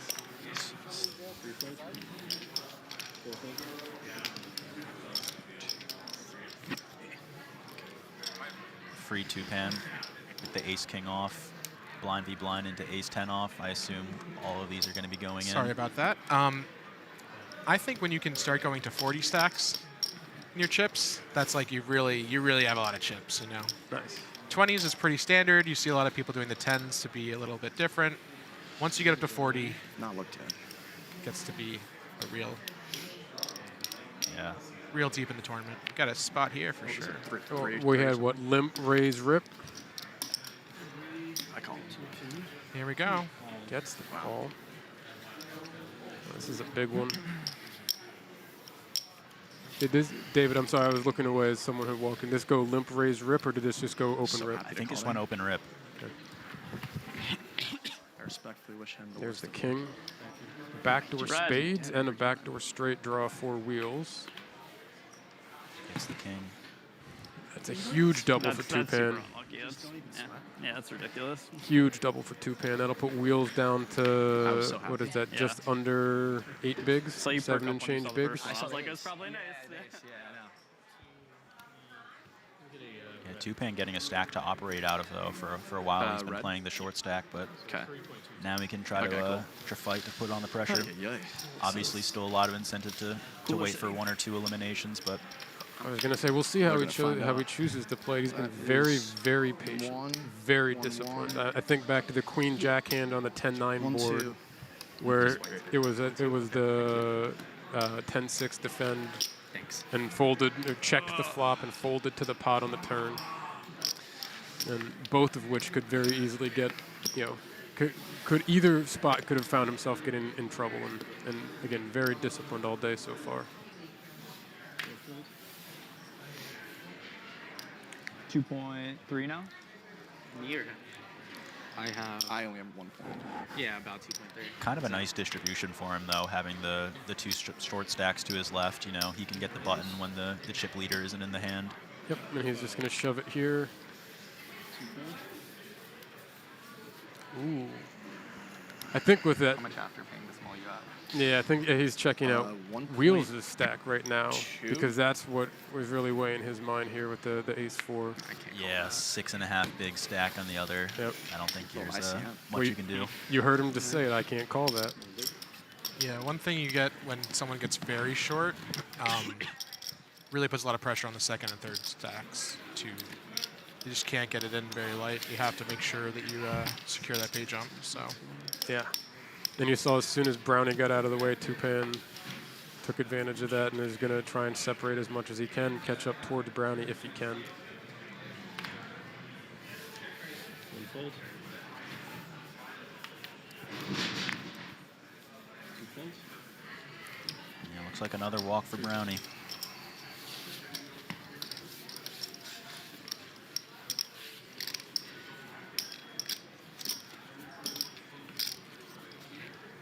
the payouts flashing up on the screen. See what they're playing for again. Folded. Beat those queens like you got, Yeah, once again, fairly noticeable flopping difference this up between 12 the is fourth to really third good jump and the strategy. third to second, second to first. Well, this is going to be in for Wheels. I don't think there's any question about that one. He's got himself a suited ace off of 6 bigs. Certainly so, he agrees. Brownie will not let this one go. Yeah, I can't imagine it. How much is it? So 1.215. Going to get himself a quick count here, but I assume that we're going to see him put in some chips here. I don't know that I would want to ISO so much if I'm him here. yeah. Because I don't think no. Tupan's going to have many overcalls, and if he's waking up with something, I don't think you want to put yourself in danger. Yeah, Tupan just has so much incentive to not really play the hand once he calls. I don't think that's something that you really have to worry about. Call. 4 call. 1 fold. He does lose one of his queens to Tupan's Good luck. queen deuce. So Wheels is all in and at risk. He's ahead. Good luck. Percentages are going to be a little bit skewed. This spot's been good luck. Percentages aren't going to be quite accurate that we're seeing here because one of the queens are dead. That's a good flop for Wheels. Does have the backdoor straight end flush for Brownie, and still There's the not out of the ace. woods yet, but the ace gets him that much closer. Finds the double up. Hanging around. Looks The like that short lucky spot stack- worked again for him there. The short stacks have been doing very well Probably like low to threes. I find have themselves getting chips and finding those doubles and holding when they're in it and ahead, but not miles ahead. Yeah, they're still hovering fairly low, Thank though. I mean, Leaping sitting on about was 10 pretty big good for 6 blinds. blinds on Wheels the also sitting on 14 big blinds. Definitely not big stacks yet, but got some breathing room.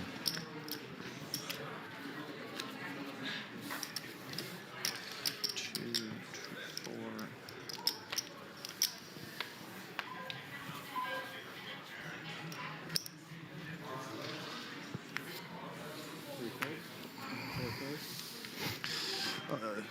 If not, this is Low threes. 2.4 here. Okay. 2.4. So we'll probably see this one go in. Wheels doesn't have the ability to call. So. Yeah. Yeah, it's not good. It's not good. No. We are coming up towards the end of the level. I think we have one, maybe two more hands, depending on how quickly we go here. But it looks like we're either down to the last hand of the level, or looking at their timing, their actions here. We might be wrapping up and heading to break now. Yeah. So we're going to be heading out for about a 15-minute break here. We'll be back shortly. Thank you all for following the MGM Hybrid Final Table here on BetMGM YouTube channel.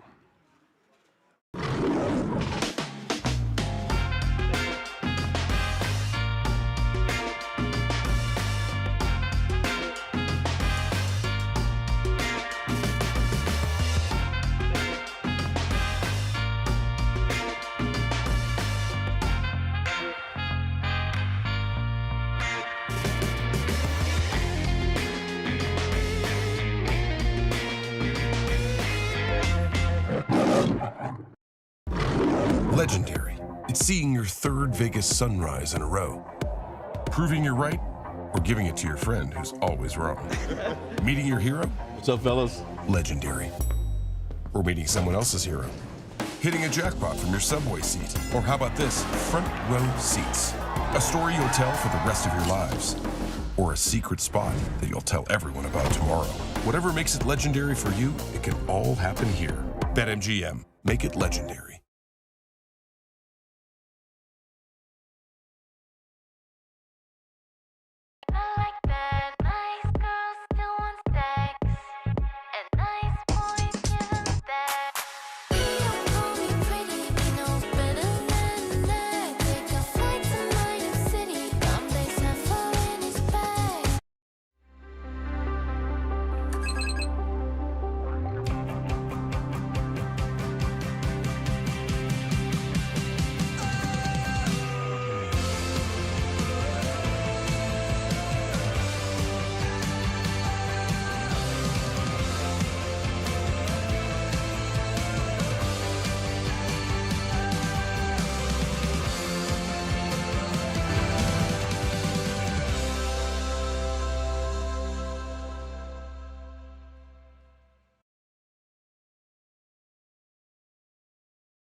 Legendary. It's seeing your third Vegas sunrise in a row.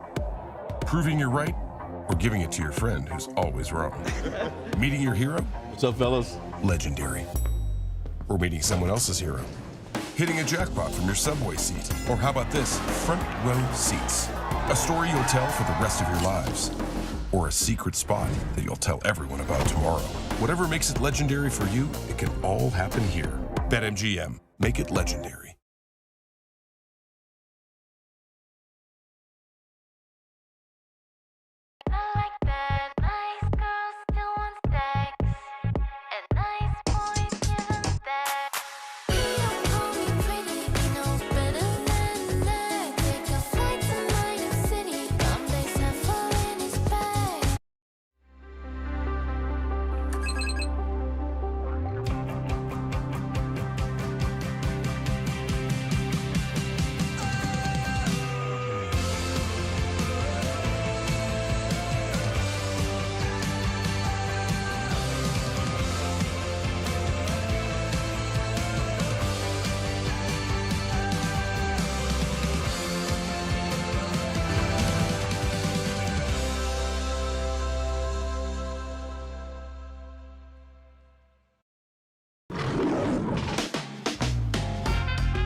Legendary. It's seeing your third Vegas sunrise in a row. Proving you're right, or giving it to your friend who's always wrong. Meeting your hero? What's up, fellas? Legendary. Or meeting someone else's hero. Hitting a jackpot from your subway seat. Or how about this? Front row seats. A story you'll tell for the rest of your lives. Or a secret spot that you'll tell everyone about tomorrow. Whatever makes it legendary for you, it can all happen here. BetMGM. Make it legendary.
Legendary.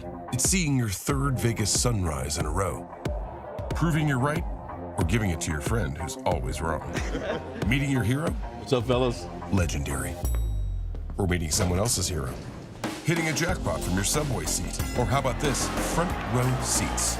A story you'll tell for the rest of your lives. Or a secret spot that you'll tell everyone about tomorrow.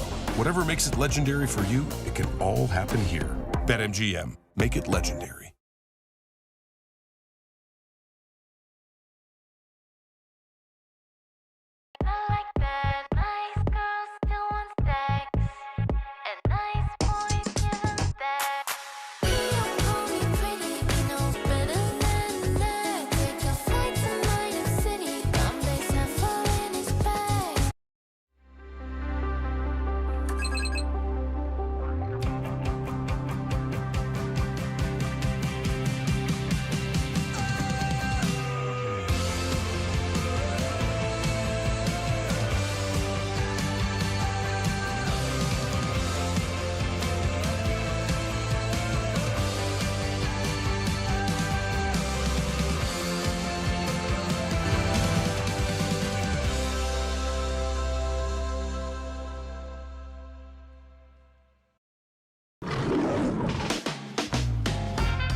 your third Vegas sunrise in a row.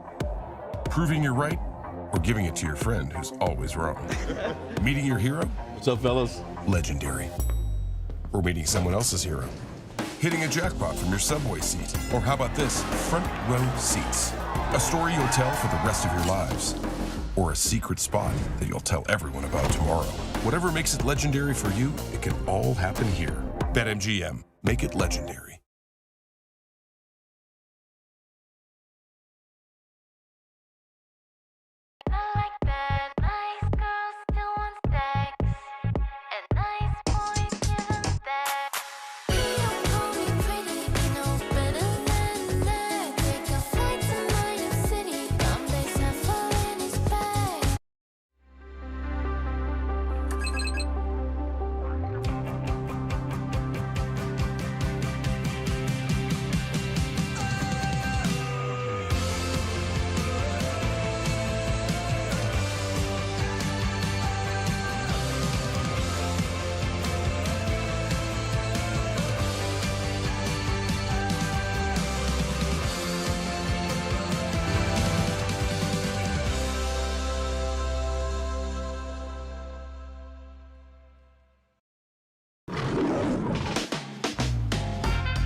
Legendary. It's seeing your third Vegas sunrise in a row. Proving you're right or giving it to your friend who's always wrong. Meeting your hero? What's up, fellas? Legendary. Or meeting someone else's hero. Hitting a jackpot from your subway seat. Or how about this? Front row seats. A story you'll tell for the rest of your lives. Or a secret spot that you'll tell everyone about tomorrow. Whatever makes it legendary for you, it can all happen here. BetMGM. Make it legendary.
We are back for the final table of the Borgata Fall Poker Opens Hybrid 1K event. We have 4 people left at our final table. It is Matt McNeil, the blacksmith on MGM, along with David Kinane, Two Flame on MGM, and Alex Queen. And I apologize, I actually don't know your MGM screen name. I know some of your other site screen names, but I don't know your MGM screen name. Let's keep it that way. No, my screen name is as Mal Reynolds. Mal Reynolds. Malcolm R. On, oh, okay, yeah. Malcolm R. Malcolm at R. BetMGM, Yeah. You're trying to remember your own variation of the username? Yeah. Yep. And again, Alex Queen as well joining us for as. So we have Alex with us for as much as he'd like to be throughout this next stretch. If we get to the next break, we'll have one more guest joining us for the final stretch of the tournament and the stream. If it lasts that long. If it lasts that long. We went into this before the last break, we brought you on because the stack distribution, the chip distribution felt like it could have had a chance to go quickly, and we still have 4 going strong right now. But yeah, Tupan starting to get some chips again. That was the big difference from the last level. He was playing relatively short, but now we got some big stacks here. Some battling that can be had between the 2 big ones, but mostly just a lot of pressure on the 2 small ones. Blinds are going up again, so we're at 125,000 small blind, or 250,000 big blind ante. Big blind and a big blind ante. So you'll see we don't have it on the screen, but you'll see the big blinds for the 2 small stacks are getting down there, both under 10 bigs. We have LeapingRhino all in here with the King 9 blind is blind. And we were talking before about the importance of being able to get blinds when you can, and it's just going to get more and more important for them unless they're able to find that double and get to a little bit of safety. Yeah, picking up the blinds for Wheels or LeapingRhino, that's like a 20%, 25% increase in their chip stack, so significant. I think we're going to have some action at the beginning of this level. I'm curious, Alex, what your strategy is right now if you're a Tupan. Because you've got the big stack on your right, and you've got a gap between the 2 on your left. How aggressive do you think he's going to want to try to be, or is he going to try and sit back just a little bit and wait for one of those 2 to get knocked out? Yeah, I think looking at the chip distribution, if he doubles up Wheels or LeapingRhino, he's going to be in a very precarious situation himself. So definitely try to hold back a little bit. Obviously, get some action here.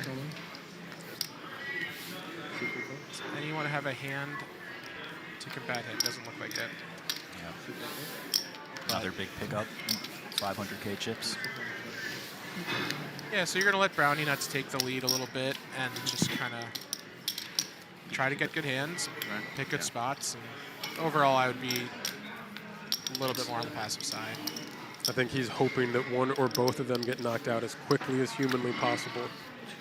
We've all played enough poker tournaments to know anything can happen heads up. So if you can get yourself there, you could find yourself the champion. He's on just under 30 big blinds himself, so he's got enough depth that even if Brownie were to take out both of them and extend his lead significantly, he would still have more than enough chips to really be able to do battle heads up. Yeah, and this is a stack I'm sure he's played thousands and thousands of times, so. Yeah, I'm a little biased because I've been a fan of heads up recently, but almost haven't nothing. looked yet. Be fun to watch one. It's really bad. Like as bad as they can get. Wheels gets the walk. I think I can fold like 3%. I don't know about you guys, but whenever I give a walk, it just hurts me inside a little bit. I feel the pain. Oh, so yeah. I personally get a little bit too rip happy in those spots. So my correction has been to be a little bit less hard on myself for giving some of the walks because I'm also known for just blasting and punting badly at times. So having those, having the mindset for me of like a walk's better than some of the things that you do has been a big help for me. So you're going through walk therapy right now. You gotta be giving a little bit more walks. What you got to do is just convince yourself that people overfold to raise, so you just raise any 2 cards from the small blind. Now I don't think that's part of walk therapy. That's dangerous. Might be the opposite.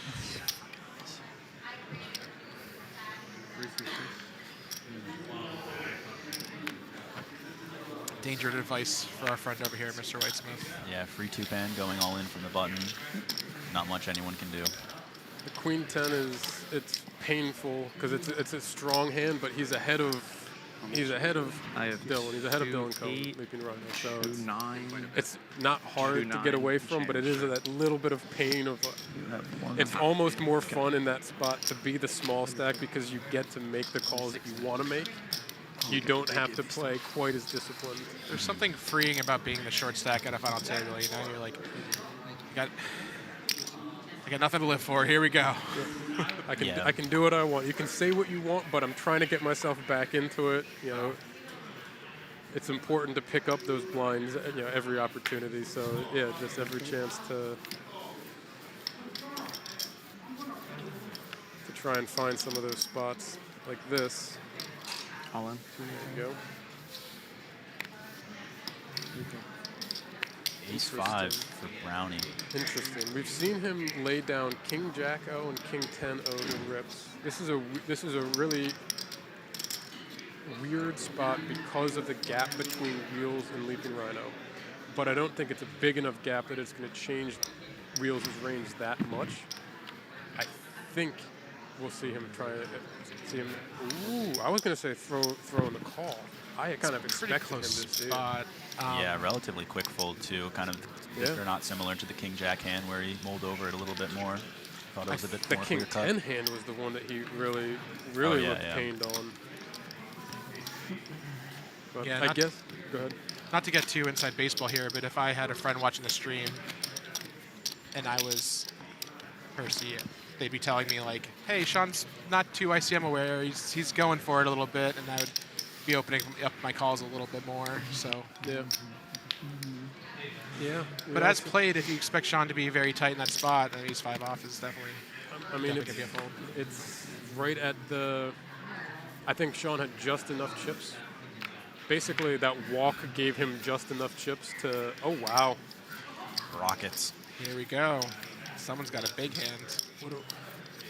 After all of these rips, does opening here raise 550. massive alarm bells?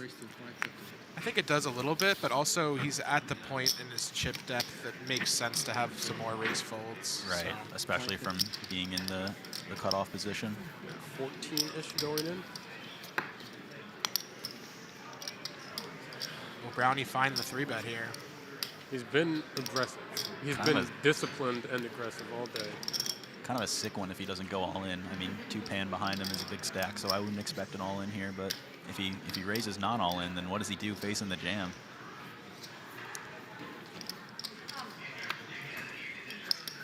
Sometimes you just let it go and forgo the whole Very scary disciplined, situation. I think that's the good decision there. though. Yeah. For sure. 2-pan defense. Post flop hand here. Well, we see the first card, and that's not going to Wow. be good for 2-pan. He's got some backdoor stuff working for him, so this is a very small pretty C bet good as we board expect. for He the, might find a call. But I don't Raise off 15. Right? don't think so. staying out of trouble. I think if we're deeper and we're not ICM spots, then you're going to see that. But I think he's been again also very disciplined. That's been one of the things that's been kind of well done throughout from everybody. Has just been disciplined and not putting themselves in bad spots unnecessarily. Sometimes people ask me like, oh, you know, what does it take to be good at poker tournaments? And I always say the number one thing is discipline. At 4, how much? Like If you can be disciplined in your spots, you're 625 or something. going to go a long 4, way. 1, 5, 2, 5, 3. It can feel like you've played a lot of poker, especially in person, but you know, once you realize you're only seeing whatever 100 hands over 3-hour time periods, 4-hour time periods, then yeah, patience is key. It's easy to get antsy and want to go all in with something. Yeah, or you get checked out and you kind of stop Every time it's using your brain as much. Yeah. You got to. Right. It's the full compass for sure. Tough decision here for Wheels facing the small blind jam. not much of a spot. Or, excuse me, small blind almost jam, not I quite don't all think you can in. call anything. No 2. But definitely a tougher spot in blackjack than Would've in taken the last hand. poker tournament. Before Yes, that. yeah. A pretty easy spot in blackjack right there. Pretty easy spot in blackjack. I may or may not was been at the blackjack table before I came here, so Nice. got some blackjack on the brain. I'm Quick stop. I'm historically one of the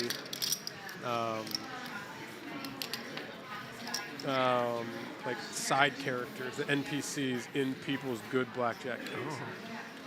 A little fly on the wall action. You've seen it all, huh? I'm at the table. I had a fun one. I had a buddy who wheels with another big pair here. I had a buddy who had a good run in the main a few years ago, and we ended up going out, and 3 of us were playing blackjack afterwards. And probably we were at the blackjack table for 4 or 5 hours playing. You know, we were at a 50-min table, and at some point might have even been a 25-min table, but we were playing like $50 hands, and it bumped up to whatever by the end of the night. And probably $50, $100 min hands. 5 hours, I think I lost 70, 75 bucks, something like that. And the 2 guys I was playing with, both of them each won 15, 20 grand. Had other, a couple other nights like that where like I'm there and I lose, I win 70 bucks, I win 100 bucks, and the person I'm with wins 8 grand. Hey, you paid for your drinks. Oh yeah. Hey, got some comps. They tipped me out. They tipped out my losses out of their winnings. That's some good friends right there. Yeah, great friends. I mean, if I won 20 grand and you lost 70 bucks, I'd give you 70. Because it's a communal game in that sense. Yeah, definitely. Well, a lot of premiums recently. A lot of premiums. Aces, kings, ace king for Tupan here. Raise. He's going to be opening relatively tightly into the chip leader. Should tighten up his range a bit, but has enough chips to definitely open some hands. I don't see how he doesn't get this in with 4 bigs, but we'll see. Like, I'll take it. I have 4.4 or something. This guy has a million chips, 4 big blinds, so hopefully, You can hear kind of some of the off-table talk.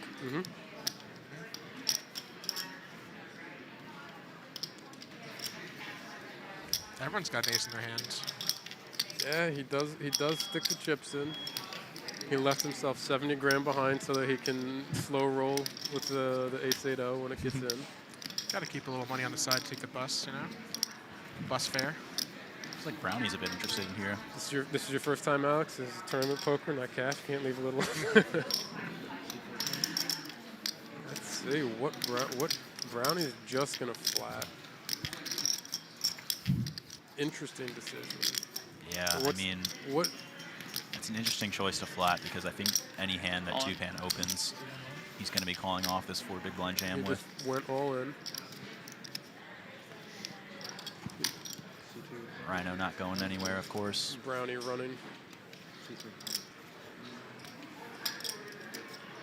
I'm sorry, I shouldn't get ahead of the action, but we know that Brownie's going to be folding this. Oh, man.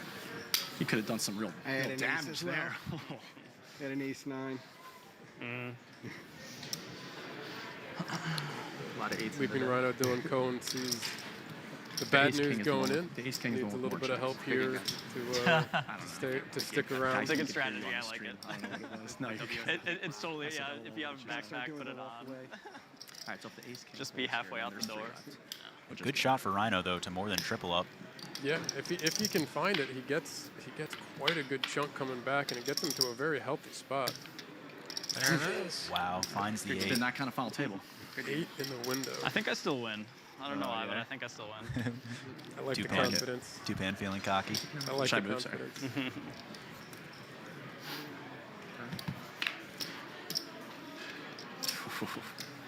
About as far from a king as he could have gotten right there. One more Short stack doubles up again. Yeah, nice. Can't get rid of him. Triples up and then some. All right, how many is the man Huge hand there for Dylan. Yeah, we got some poker to play now. Yeah, that gets him up to what is that? 2.1 million. Almost 15 bigs. Just give me a 5. Yeah. 75. Here's 5. Yeah, 16. 13 bigs. 13 and a half. Oh, yeah, you're right. I just wish we could press the screen and that chip count number would switch over to big blinds, and then we could switch it right back. And there it is. Look at that. Look at that. Ask and you shall receive. Here we go. Yeah, they were talking about that at the table as well. A lot of these guys playing online, they're used to the big blinds being listed right in front of them. Oh, really? Yeah, one of the things that that I've found when I've streamed any of my own play is I always stream in big blinds because it's easier for me than having to try to remember to click back and forth and adding in more moving parts. I don't ever stream by myself. I'm always streaming with people, so adding in additional moving parts has been difficult for me. What I've tried to do is when I'm streaming other people's play, like I streamed some of the BetMGM Online Championships that ended a little bit, maybe a month and a half, 2 months ago. I would try to start streaming in chip counts because people watching like to see the chip counts. Like seeing the numbers of chips has always been described to me as something that people like to see. Whoever caught that. And I always catch myself when I'm doing that is I'll always not catch myself, but I'll do the quick click over to big blinds and back, so I don't have to do the math. I wish we had the toggle feature here. But these guys have been great with. Again, you can see right now we have all the info that you could ask for in front of us from a chip count here. 4 or 5. Thank you. You have like 6 or something like that? Yeah. You have 4.5? 4 or 5. How am I still the shortest? Triples up and still the shorty. How am I still the shortest? It's rough. Well, unfortunately, and I don't mean this. I don't know him personally too well. So when this gets back to you, Bill, and this isn't being too mean, but I have a feeling you're the shortest in a lot of the places that you're at. Wow. Come on, show some love for the short guys. I mean, just catching strays over here. Poor guy. Yeah. Be careful who you're talking to over here. I'm only 5'8". Yeah, I actually don't know how tall he is. I'm a little over 6 foot, so that anything in that range feels short to me. And Sean is taller than I am. Yeah, Sean looks tall. He is tall. He is tall. He is got a couple inches on me, I think. Tupan was give or take relatively similar height, and Browniewnuts was not too far off of that. We have a little bit going on here. We're gonna have. Should see some action. I think we're going to see an open, a 3-bet, and then we'll see what our blinds have, is my guess. I wouldn't even hate an open shove here. For how many big blinds was this? Like 12, 14-ish. 13? With the big blind ante in play, I think a jam is pretty good. I don't hate it. Looks like he goes for just about a jam. Effective jam. Oh, I wasn't sure if that was jam or if that was click. But yeah, that's a jam. Yep. Ace-9 goes into the muck, as we would expect in that spot. And we are continuing our streak of not being able to call the action correctly. I'm not just gonna wait for it to happen. That's not as much fun. But even Tupan was getting in on the call and the action incorrectly. We're all trying out here. Yes. Maybe we'll get one right. One of these days.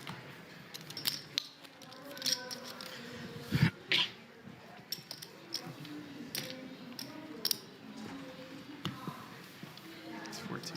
Interesting seeing the number for Brownie, because Brownie was up to 14 and change mil not too long ago, and it doesn't feel like he's put a foot really too far out of line. Like, I don't mind the ace-9 flat and then the fold to the re-rip. Like, I don't see anything wrong with that for 4 bigs there. We haven't really seen him do anything even remotely out of line. He's been very disciplined, very solid. He's been aggressive when he's been able to, but hasn't really put a foot out of line, and we've just seen him kind of come back to the field a little bit. Still obviously in a very good spot.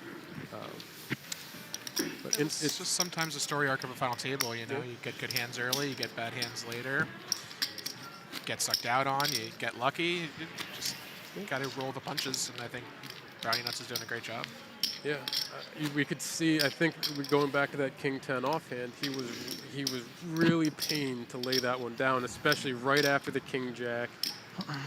I think he laid down was it a King-Queen not too long after that as well? Yeah.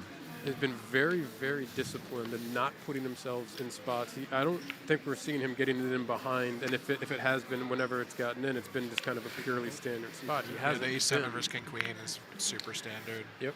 Get it with 40%. He's been very, very good about finding his spots and not putting himself in danger. Yeah, It helps also- getting walked to every other orbit too. You don't feel as much of the pressure for sure. Yeah, I was about to say, he's been getting a lot of walks, but not necessarily to anyone's fault. Small blind just not getting any hands when folded to them. Yeah. Not really a lot you can do, especially when you're going to get played back at as the big stack.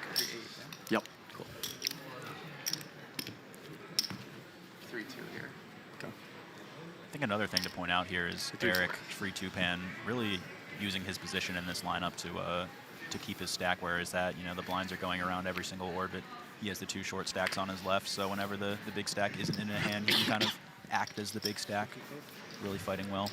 We've seen a couple times where he's done that effectively. The 8-7 suited the rip for the 4 million right there, and obviously Wheels had nothing, didn't even have a question about it, but even just something like that, going for the rip in that spot is exactly what you're saying, and the kinds of things that he needs to do to keep the pressure on while also being mindful and not putting himself into too much danger.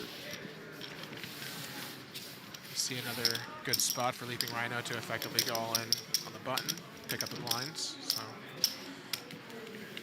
yeah, this is a great spot for Wheels and LeapingRhino to be selectively aggressive, because both Tupan and Brownie have to be very, very again, disciplined, to continue using the same word over and over, but very, very narrow with their calling range here.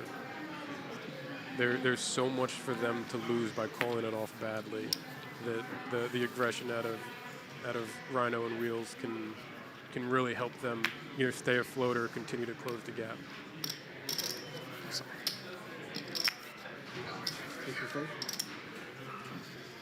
Race. 6-point race. 500.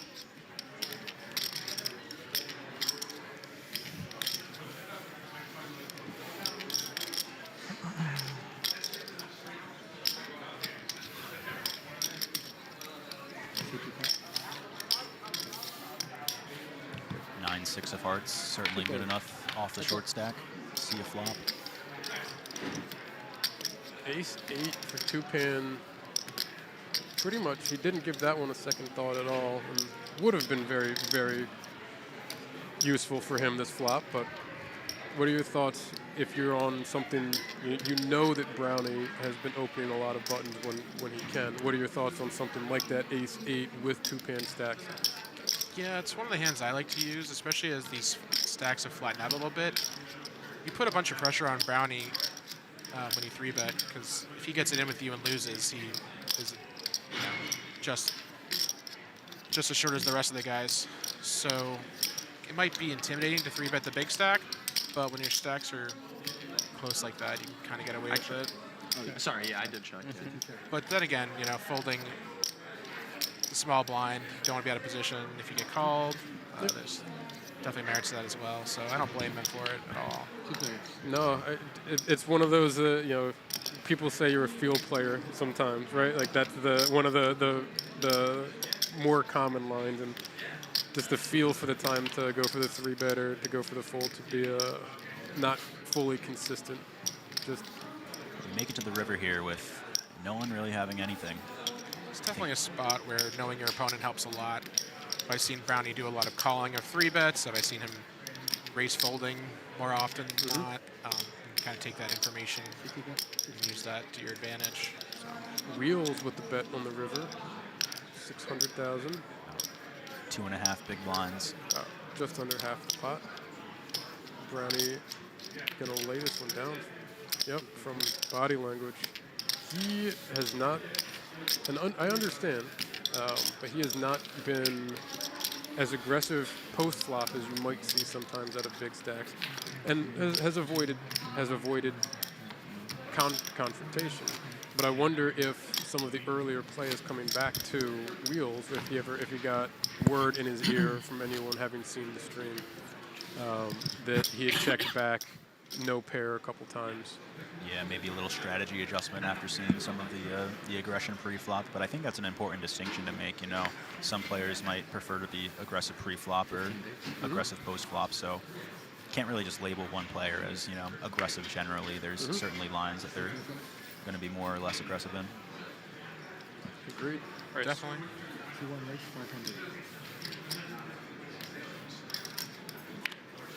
FreeTupan opening his button. We have LeapingRhino with a hand certainly to continue in some way.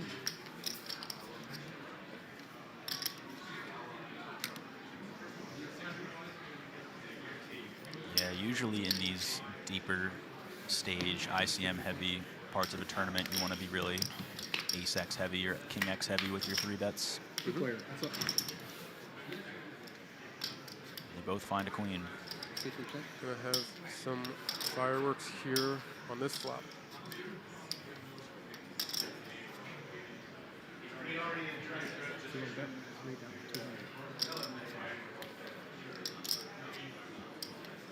The one big C, or excuse me, just over one big C bet, 1.2.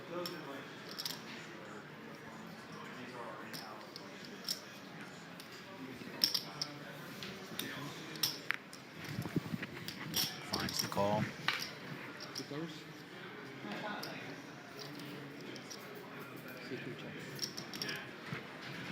Interesting call because you're probably going to want to check raise a decent amount of your best queen X hands. I imagine king queen is probably in there.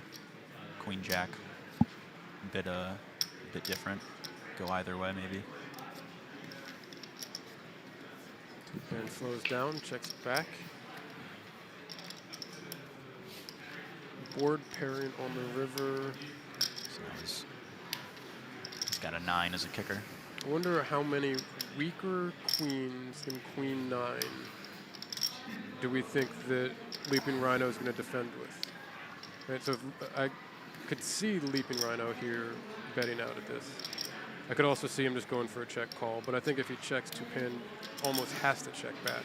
Yeah. He shouldn't be getting called by better too often here. Queen 8 offsuit might be hard to call in the big blind. Queen 8 suited or lower Some of the suited stuff I think will mostly be there. Yeah. Certainly hands that exist. You gonna blocker bet, or are we gonna bet for value? He's got chips. Yeah, a little bit of a block bet. Yep. Kind of right in value from a 9, or possibly get called very quickly. Yeah. I don't think we were ever gonna get Tupan to fold for 30%, but No, certainly not. Kind of tough to not win at least 50. Yeah, Yeah. I was gonna say. I think they're talking about the sizing. How much more before he actually has to consider does he call or not? I mean, as played, I think he's going to be calling a lot. Yeah. His hand's under wrapped a bit. I think the goal is to There's check definitely a lot back. of things that miss. You have a lot of the gutters that miss, a lot Guess of you can have some diamonds like that miss. suited deuces. Yeah, I think the a goal is few, to check but back there and get value later. Yeah. So, Flop and you river. know, Yeah. certainly wants to put Few more in of the pot. those. Yeah. Not a whole lot. Like literally queen jack, queen 10, that's it. Yeah. Not to mention a lot of random bluffs. Looks like Sean's doing our job for us, going over the hand of the bit. You have like 5 or 6 over there or something like that? Like almost 5 exactly. Thank you, Sean. What are you playing now? You? Let me see. I have 4-3. Can we just give them the graphic that we see? It's fun to hear them talk about it, and it's really fun to see like them 5, seeming 7 or to something, yeah. be as cordial as they are throughout. Like they seem to be really enjoying themselves, which is also nice to watch from our end. I get that some of the more inflammatory people can be entertaining, that they can make for great clips or great streams, but I also very much enjoy the communal side of it, the positivity that comes from people, and it's nice to see everyone seeming to enjoy themselves and no one really seeming to get under anyone else's skin at the I table. think there's a very small subset of people who come to the poker poker table to be frustrated or annoyed, you know? So if you can create at least fun or casual environment, I think it's beneficial for everyone. Yeah, especially what FreeTupan was alluding to earlier, kind of a lot of these people being online. It's fun to play live every once in a while. You get some of that human social interaction, so probably something that a lot of these players are fans of. Wow. Big flop for LeapingRhino here. Flops the king with the nut flush draw. Brownie Still with nuts. technically behind, so it's pocket go either way. Wow. 2-pair now. Brownie with nuts was reaching for chips and then checked. It's very, very interesting. Yeah, I wonder if he's going to... Definitely betting here. Definitely into that. betting here. Might be showing a little bit of his live noviceness there, going for the chips and then checking. He's Who knows? he's definitely played some live. He bagged the main yesterday already. And I know that he's been down in Vegas a little bit to play live. He did say that he tries to get out to play live about once a month or so to make sure that he's still playing as much as he Yeah, can. I know. It's kind of, I think it probably was up to. But we're not quite sure. I don't know too much of what that actually That's why entails, first time where I he's looked over, playing, I how haven't much been he's really playing. paying any attention. Is that a pot size bet on the turn that we saw? 1.5 into 1.5 roughly? Looks like it. Makes sense. Makes a ton of sense. We'll see what he wants to size with here on the river. We played a big Obviously final less table than live. pot before. behind. I think there's only one I size played a to big use. final table live, One but big it wasn't blind. like televised or streamed. I got it. But I was at a July 4th tournament at the Win a couple summers ago. Nice. It was like a pretty big mystery bounty. Got third. Third. Any Yeah. big bounties? I pulled a bunch of 10s, which Wow. was like Those add sweet. up. Yeah, but it was like it was still kind of brutal because like all the big ones were Equity in was with like higher than- 70, like like all of them were in with 70 left. So it's like every time you went up to the drum, you had like a 10% chance of pulling like 50 plus Yeah, or yeah, yeah. something. So it was like bittersweet. yeah, right, It's better than drilling all the mins for 1,000. But you're like, come on, give me the 100K ones. I think that's such a great concept, man. The mystery bounties. Yeah, they're fun. Just the way, like, I don't think I've even played one, but like, I believe he They're just said all sweet. in. it's They're just sweet. a cool idea. He did.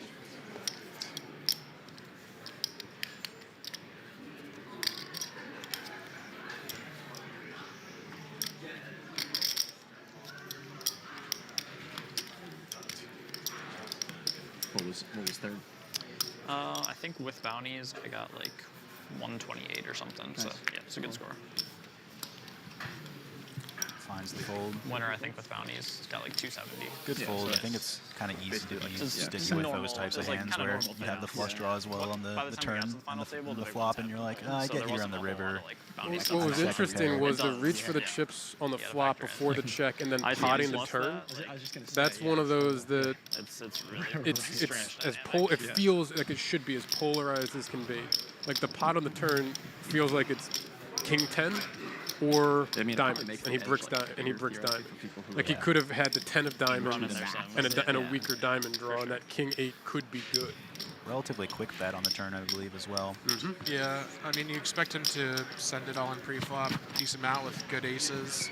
Bet the flop with ace X a bunch, so although he can definitely have some slow played aces, there aren't as many in this range, and I think that's what LeapingRhino was thinking about, but inevitably found the correct fold.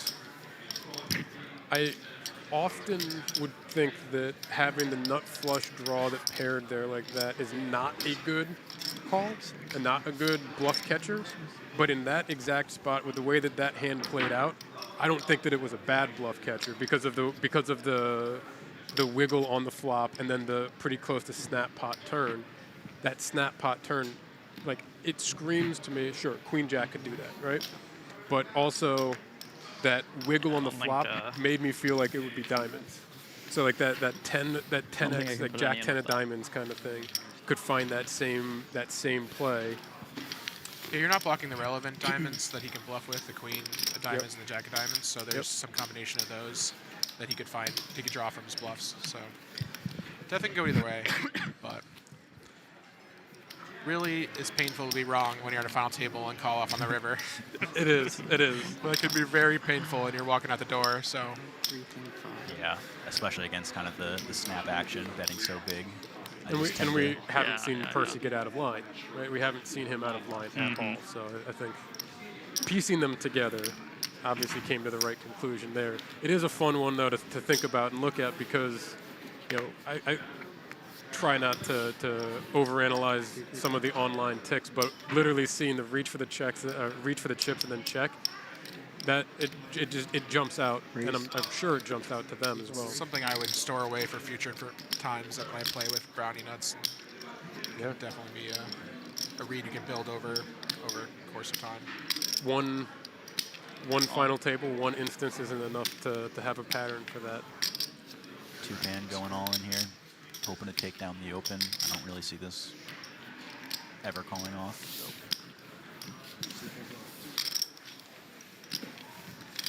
A million chips, just like that.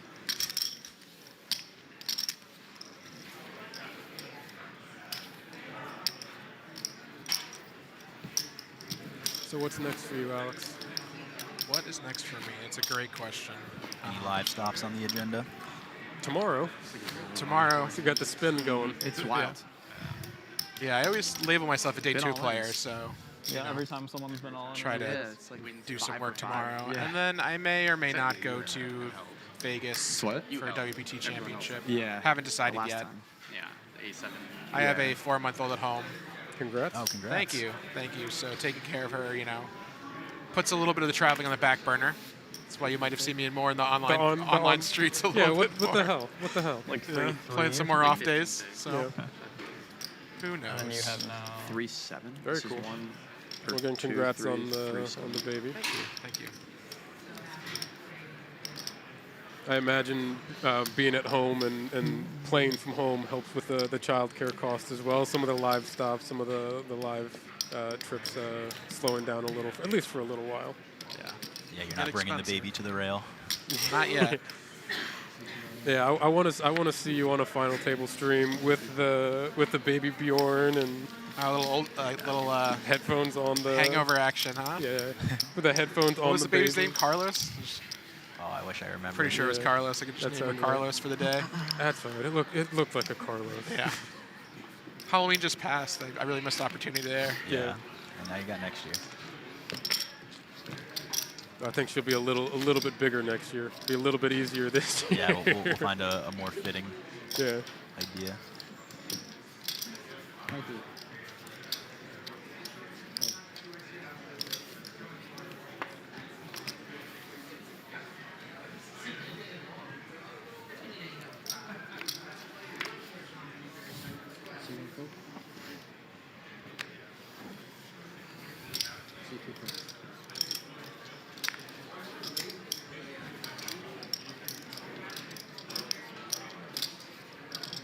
I believe LeapingRhino just had a very similar spot to this as well, with the king 9 off in the small blind and his brownie.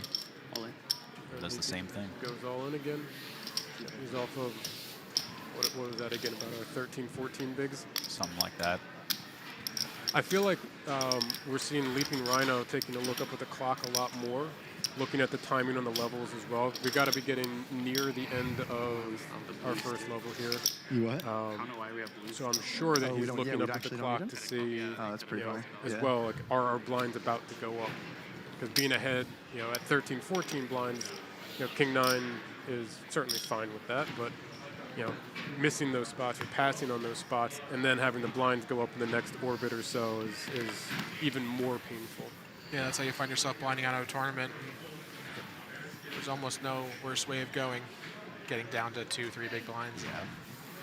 Blinding out, so got to pick up your spots when you can. There's some of us that call that booming it. There's also some gamesmanship in the timing out when the big blind goes up. See if you can have it go on your button, but it's a bit harder to time accurately. Definitely one of my least favorite trends in poker these days is timing out the big blinds, stalling for pay jumps. It's just not great for the game, in my opinion. There's times when it's very understandable, like 100%. There's times where it's tactically the right thing to do. If the small stack is about to be in the big blind and you've got 10 seconds to wait, I understand the tactics there. You don't need to snap fold it if it's going to be 5 It's or 10 8. seconds. Yeah, But if like you've got a 4 minute time shade under bank 5. and you've got a minute 5 on the clock before it, like that's to me, that's just not. That's not what we should be doing. The most tilting for me is when somebody takes time after, like right when late registration ends, so you can't rebuy if you lose the flip or whatever. That one's particularly annoying for me. Yeah, that one boils my blood for sure. The one that gets me worse is when they do that and you get left behind with under a half of a big blind. Salt on the wound. So you're still in, you still have to click whatever buttons you need to click for the next hand, but you're at a point of spin that's quite unlikely. LeapingRhino taking his time with this one. Ends up letting it go. Are you stalling for the big blind? That's kind of. I think Wheel's asking the question we're all wondering. I Think he got his answer. If you saw my Like, well, we just started you'll know. 4 minutes ago. It was like a 2-minute tank. 600.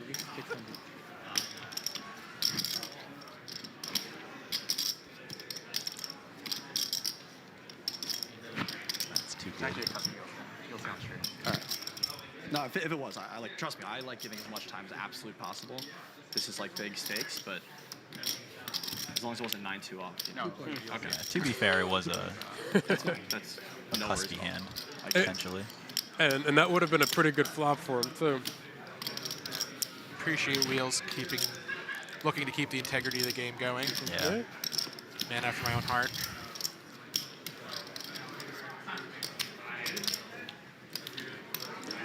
So we've seen FreeTupan limp call the Jack-9 off. Very reasonable hand to play. Right? Not the only thing. We've seen Browniewnuts Yeah, raise don't- check a lot, blind Like I said, versus as long as it wasn't blind. 9-2 off. And he actually has a piece this time with the backdoor spade. Yeah, I got the action wrong. Yeah, I believe it was RFI small blind. It was, yes. And this is now the second time we've seen somebody playing back at him when he's checked out of it. But we have seen previously all of those checks have been no pair. Some of them have been strength and strong hands that haven't been way out of line. But we saw him check down the ace-queen. We've seen the king-9 just recently. Yeah, Brownie's still with a strong hand on this turn. Can't imagine he'll be going away to any bet. But he opts to check back. Tupan gets the 9 to sneak back in front. Yeah, pretty tricky too if it goes check and then facing a bet. I think he's going to be quite tempted to call it off, depending on the sizing. I think we're going to see Tupan check this back, though, because he just picked up his equity. He doesn't need to bluff with this. It's part of the reason why you check back Jack-9 on a King 4-5-6 instead of a King 10-XX. When your pair outs are fairly live, definitely helps a lot. So, I mean, I don't think we're... Now, I'm not ruling out that Brownie would do this with the king, because we haven't seen him raise blind and continue a whole lot of aggression regardless, right? But looks you like have... FreeTupan's getting the stare down from Brownie right now. It's an interesting bit. Put him in the blender. Live information being presented here. I'm going to mainly win. You're going to see the frustration, yeah? Oh, he wanted to bet that. He was calling a bet, Yeah. too. He was absolutely calling a bet close. based off of that Weird body with- language. Yeah. Seems like you might have Right, been. right. Depending on our bet the flop, sizing, of right? course, there's some other Yeah, factors. check call flop, yeah. Yeah, that is an interesting one, like whether or not you want to get too greedy with your value versus the chip leader. It can pressure you fairly easily, but I'm not sure how often he's going to get raised bluff there. Given the situation. Yeah, I think that... Kind of a disaster. to Obviously, we're reopen. going from at the end, looking back on this. I think he can get away with a value bet with that, though. King 2. Puts out a couple bigs, puts out like I three wanted and to really change, bad. 800K out of Like, that river. I wanted to value bet really bad. Yeah, but yeah, it's yeah. just like Yeah, it's one of those that probably kills you to check. Slightly greedy to bet, I think. We can let them do their explaining for us. Yeah. They're doing a great job. I think it can really go either way. I mean, he obviously had the best hand to call with. It's like the one hand that FreeTupan is looking to get value from. This is 3-7 right here. Perfect. So there's plenty of situations that's where you get 3-6, raised make sure there. 3-7. Like This tens, is, right? Yeah, you can face tens, Those you can tens get won't raised there. I mean, he can still have a king sometime. It's just, it gets very sticky when you open the action back up. So Yep. it's a very reasonable check.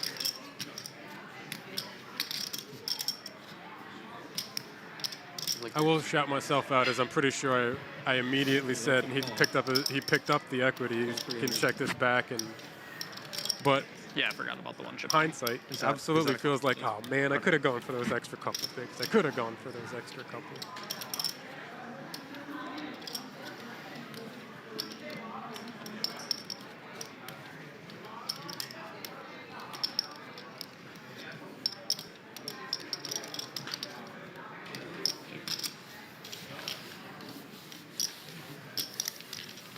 Online, guys. Exactly.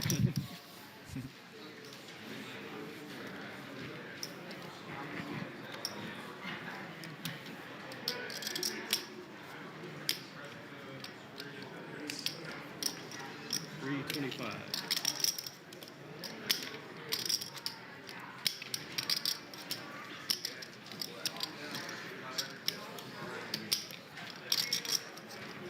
So had not mentioned our blinds have since gone up to 150,000 small blind, 300,000 big blind and big blind ante. We see Tupan limped, checked from wheels out of the big blind, and Tupan leads for just over 1 big blind here.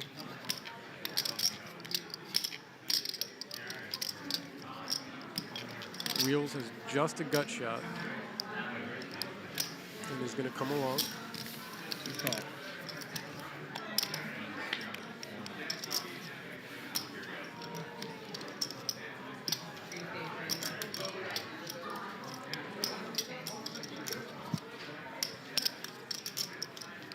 Not really a turn you're too happy about for Tupan, at least to keep barreling.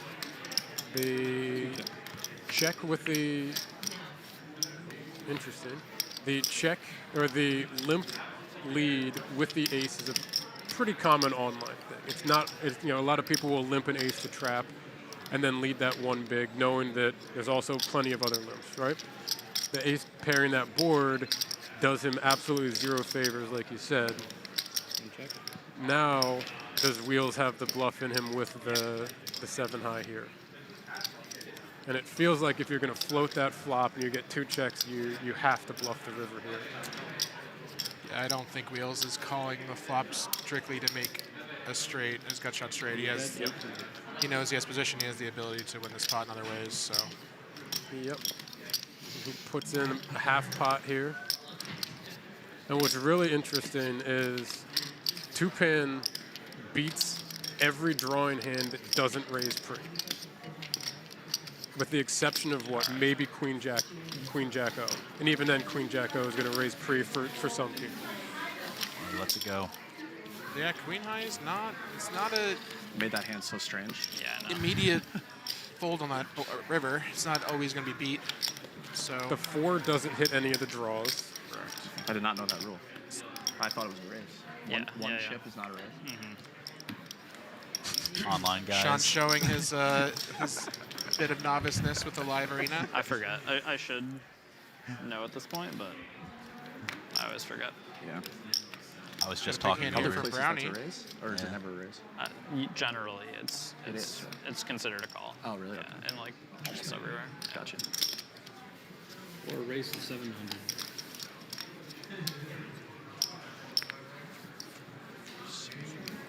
Pretty good hand to fight back with for LeapingRhino. Yeah. With the way he's been playing today, I expect we'll see an all-in and a call I here. think by now. Has he been Again, I'm raising online people. min plus a little every time, or has he been minning a lot? More than min most of the time. I think when we were at 250, he was minning because of the I have single 6. chip. 6 after that hand. You have Yeah, I think Yeah, it's it looks fun. like this is probably going 4-5, in. 4-7, Yep. 4-8. And we'll have our 11 classic and race change. situation, one of my favorites. We'll see. All in. Good call. And call. That's a quick call. Wow. That's such a good Wow. hand. Ace 10 Why are suited. these hands so good? 3-3. So I guess ace 10 wins. We're either going to have a new chip leader We shall see. if LeapingRhino wins, this LeapingRhino becomes a chip leader, So or nines we're is the going to have player who a covers ace 10 is a all in. knockout. Browniewnuts will get back up to a commanding chip lead. We'll be down to 3. Wait, so 9. And as has become custom, anytime that there's an all-in, Sean Ruane gets up from his seat. Not even a heart. That's fucking rude. Oh no, he's doing it again. He's doing it. Oh, pick up some extra equity. outs here on the Easy, turn. easy black king, surely. Backpack equity. Oh, There Oh it is. my Black king. God! Called they- the we black queen. Called his king. card. We just heard. Like I said, easy black king. What you gotta do. Wow. How are these hands so good? What a run out. Where's like king? Yeah. fucking Live whatever? poker's rigged. I'll Yeah, tell we've ya. gotten some good runouts today. I Go think. back towards something. Sweaty at Back least. toward clubs earlier. Maybe if I go to the bathroom, they'll finish the tournament. You know, since I've got here, we've had no bust outs. First me too. He's been all in. Yeah, no. Yeah. Brownie for the first time today, not really having the chip lead. Not, Yeah, Jack 10, King Queen. You LeapingRhino. can't blame him for anything that's happened either. yeah, no. He's been He's playing played well. very solidly. But now we're at a really fun depth for 4 people, 3-6.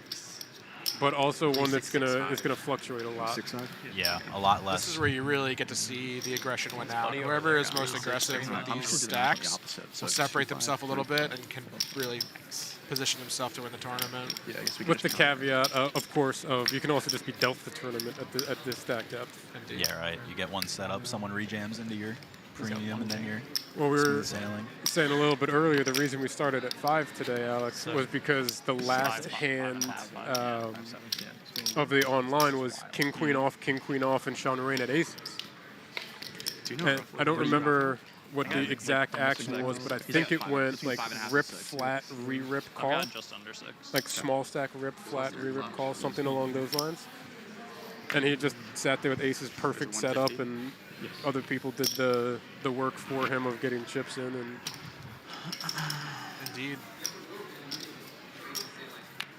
So there's 25 million In the poker tournament, there's many different ways of running good and running bad, and sometimes you get the big hands and no one calls. And you know, you got a good hand, but kind of ran bad because you expect to win a lot of chips with those kind of hands. And sometimes you get it in with aces versus kings and queens, and you win the chip lead pot. So who knows? You get walked when you've got aces. You're in a PKO and you rip your aces off of a small stack and no one calls. I'm leaning play, Yeah. It's a I am too. easily overlooked part of you know, getting lucky or He went strong. or It running is bad. interesting because it's so close. It's definitely part of it. Yeah. And no one's And we have Sometimes 60 minutes, you put yourself in the position to let other people do the blasting. Sometimes by doing that, you inadvertently put yourself in a really bad spot. And it's one of the things that I love so much about this game, though, is, you know, there is not one way to play something, and you know, sometimes by doing something a little bit unorthodox, you really benefit yourselves, and also sometimes you punt and kicking yourself for a while, but I'd like to see a jam here from Brownie. 20 bigs. Is 20 too much for you to be jamming here with the stack distribution? I think it's kind of approaching the region. He finds the jam. Not too much for Brownie. It is not too much for Brownie. I would tend to limp a lot more in this situation, but you're definitely winning chips by shoving, so you can't really fault him for doing that. Yeah. Being out of position hurts you too. So. Yep. Out of position, off-suited ace is very understandable.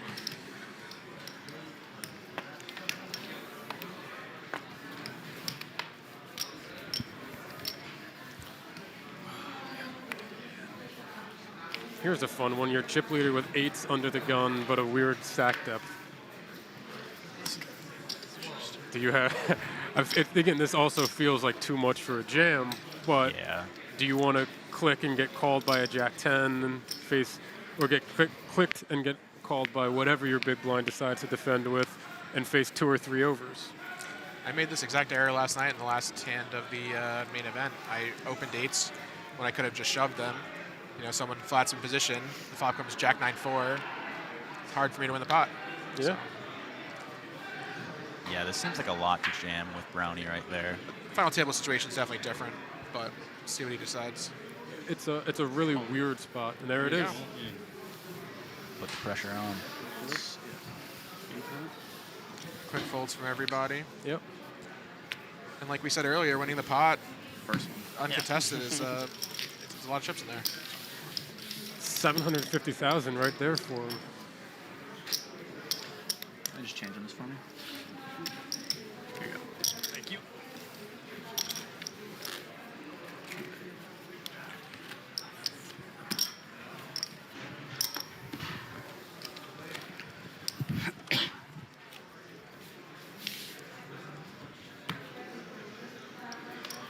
What is kind of funny is you can take a look at all of the chip stacks here, and if you just didn't know the denominations, you would assume that Brownie still has the massive chip lead, just given the sheer amount of chips he has compared to everyone. Yep.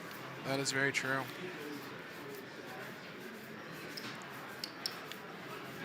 And raise to 600. 2 pins.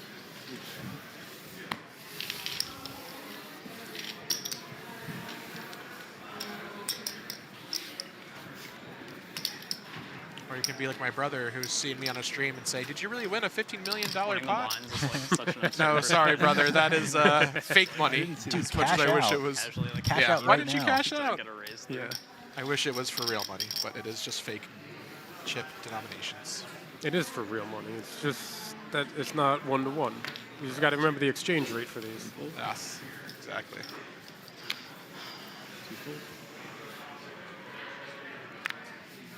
Fairly notable fold, I think, from Tupan there.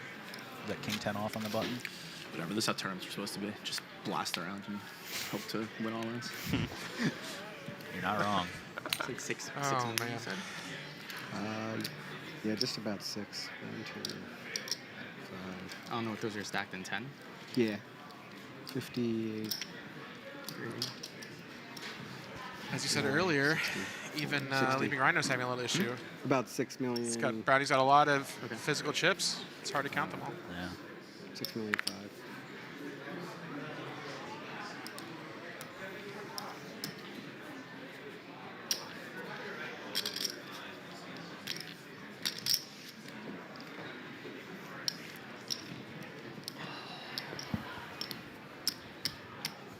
Wonder what he's thinking here. He's gonna go with the all-in theme that he's had in the small blind, and he does.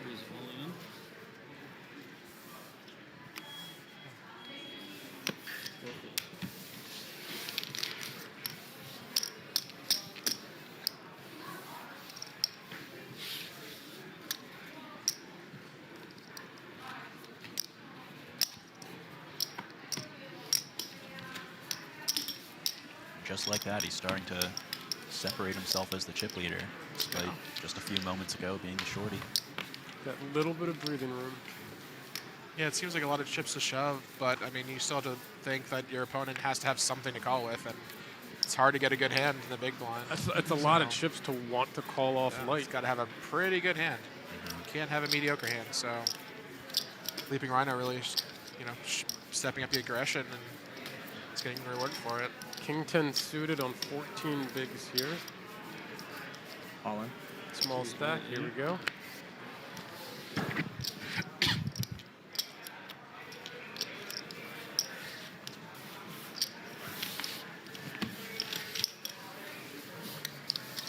Gets it through just in time for his big blind. Yeah.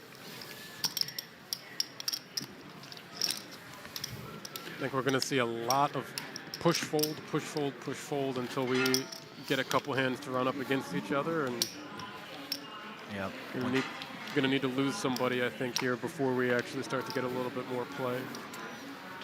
Yeah, when you see the average stack start to shorten up a bit. Yeah, what is these it? Points in tournaments where there's just not a lot of postal play. Yeah, like 18, 20 big blind average stack or something like that. There's going to be a lot of opening and jamming.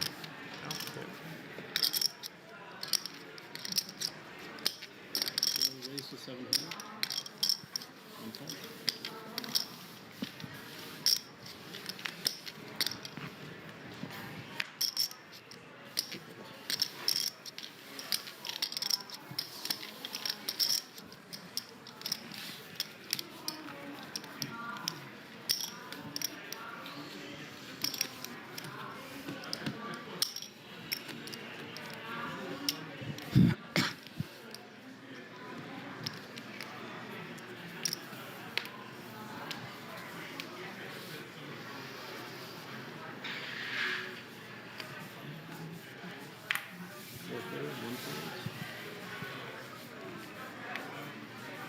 Just as a reminder, everyone still in has at least 24,900 locked up.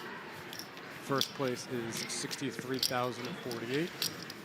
And we have 33,400 and 47,500 pay jumps before we would get to that first place should no deals be made.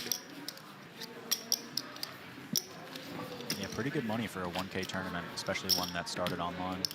Yep.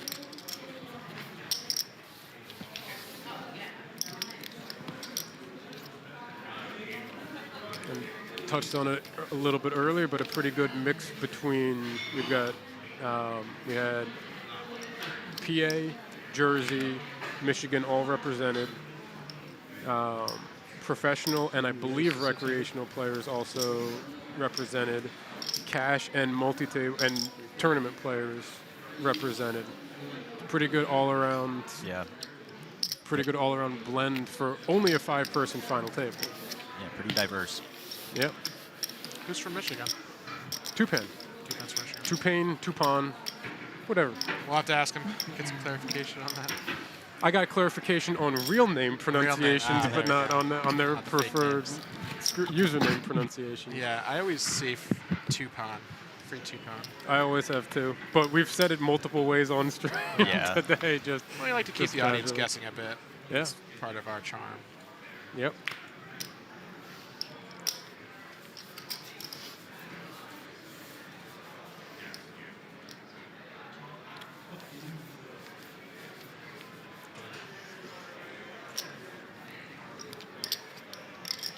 We'll see what Wheels wants to do here. This would be a fairly aggressive jam, but maybe he can get it through enough.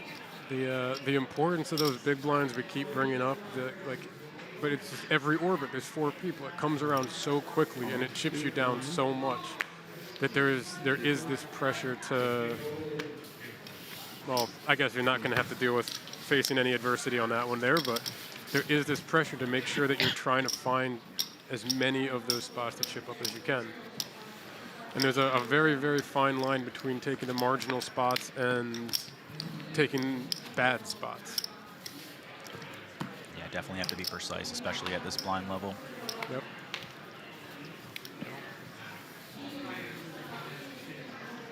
Room for error is quickly becoming non-existent for these guys. So. Yeah, but I think for me, we were talking a little bit earlier about like what you kick yourself over afterward.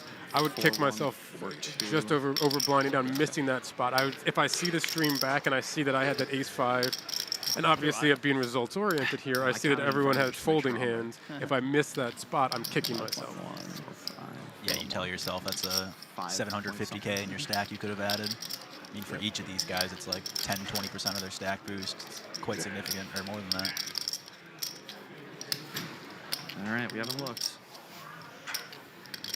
Should be enough for all of it, it looks like. Not there. Nope. Immediately shaking the I head. feel like that's like, you know. Give me an ace. Give me another 10. Yeah. Give me king This 10 must be suited, I'll killing miss that. Wheels. I was talking to him a bit yesterday, and I noticed he does not like sitting in his seat. We've seen it a little bit in the all-ins and stuff, but even yesterday, he's up walking around most of every hand he's not in. Ruane? Yes. Wheels, Sean, whatever you want to call him. Yeah, seems to be doing the same here for this FT, which Yeah. I don't fault He really him. likes to be up walking around. Every single all-in, whether he was in the hand or not, I think he's been up and moving. Yeah, I definitely don't fault him, though. I get myself pretty restless if I'm sitting at a table for too long, so at least standing up and shaking the legs for a few seconds is quite nice. Let's see what Wheels is going to do here out of the small blind. Oh, and Wow. Snapped off here if I. Yep. Oh, wow.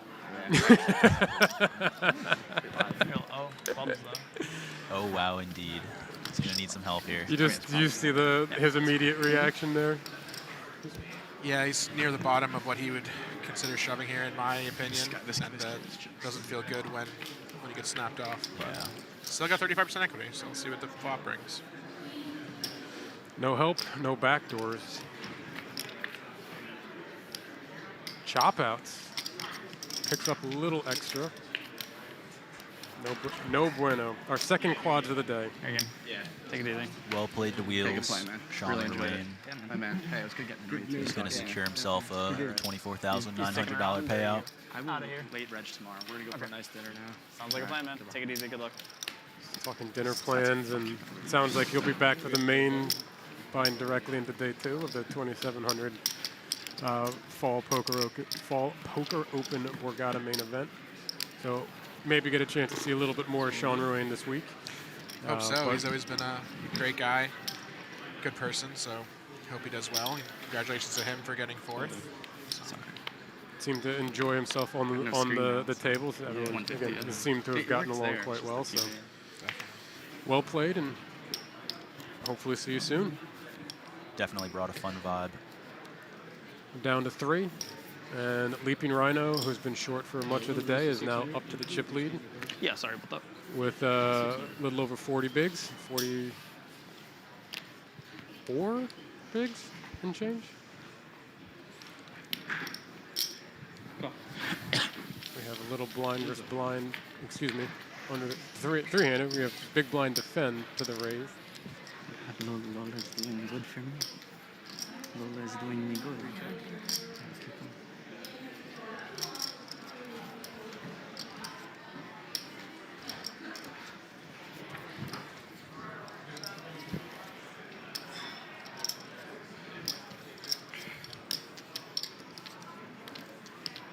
Yeah, already an interesting spot for Tupan.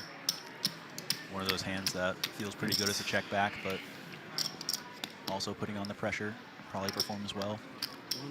1.2. Yeah, every pot is so important, but it's definitely a board where he's going to check back more than a lot of the other boards. So pretty hard for Brownie to defend here. Yeah. Did find the right time to go for the C-bet though. Perfect timing. Yeah. Also somewhat noteworthy for the payouts remaining. Third place is 33,000, second place is about 47,000, and first place is 63,000. So fairly flat payout structure. Not that big of a difference between the jump from third to second to first, just maybe $1,000, $2,000 more. So people, there's a large incentive to ladder here. So Percy and Erik are going to be battling it out to see who can get that pay jump. Got some hands here that might see some action with.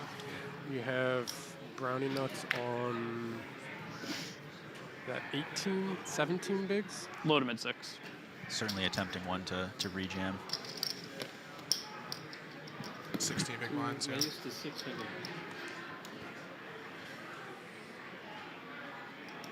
And he loses a jack should he go for it here. And some clubs.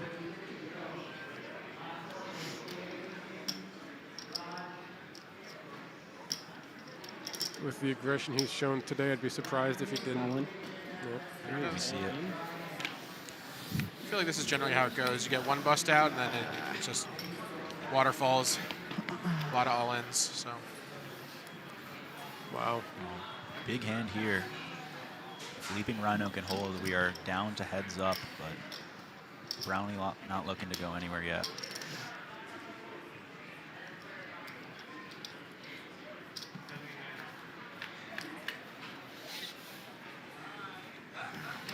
Clean flop Yeah, for that's what I LeapingRhino. was Same flop. 3-3. Deja vu. It's got to be a 3 on the river, right? And the king. Very well played by Brownie with nuts. Yeah. Yeah. Very good run. Very nice score. 33,450 for Brownie with nuts.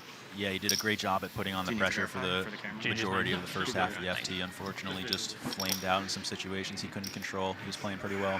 Just lost the flip. The big inflection point was that 9s versus ace unsuited for sure. Played itself and. Yeah, you talk to people and sometimes they say, "Oh, I came in as a chip leader. I got third. I got fourth. I played bad. Whatever." You played. This is a very perfect well. example of someone who played 600. very well. 6-ish, Sometimes the let's cards just see. aren't in your favor, and you just comes up Yeah, you short. can do. You got to win your flips and. Got to win your flips. 5, So I had 6, questions 1, as we head into shade heads over up 6, with 2. FreeTupan and LeapingRhino. So you have like 18 or 19 Erik then? Koch and Dylan Cohen going to heads up. Both of them online regs. I had reached out to both of them because I had direct contact. Those are the two that I had a way to get in contact with beforehand. And I had reached out to them for come back, a man. Good couple luck. different questions as we were going. One of the questions I had asked both of them was, did you have any strategy, or do you have any strategy going in? I caveated that we wouldn't say anything Right. unless they got the heads Just in up. They case. both Just get in the heads up, so I feel like now's a good time to share it. Yeah. As we went in, Yeah, FreeTupan Erik Koch said, I'm going to play solid ICM poker to the best of my abilities, especially coming in as a middle stack, and also plan to win all of my important all-ins. Big flop here. Wow. This could be the end of it quickly. We will see something. Or going a on very here. big change. We could be dead even very quickly. And LeapingRhino, Dylan Cohen, he said ICM and ladder to at least fourth since he was 4 out of 5 going in. And then also win my flips with the finger crossed. And both of them played very, very, very strong ICM poker. And both of them have won their all-ins. Yeah, I mean, both these guys are quite experienced with it. They both play quite a decent amount online. I think these are both two fairly common names we see, so pretty interesting to see these guys get heads up, and should be a good battle, starting with this hand where both of them have flush draws. You could definitely look to check raise a spot or check call and then turn will change this board dramatically, so we'll see. Looks like a call. Yeah, potentially king high already being good itself, so maybe playing a little passive for that reason, raising more of the queen high flush draws.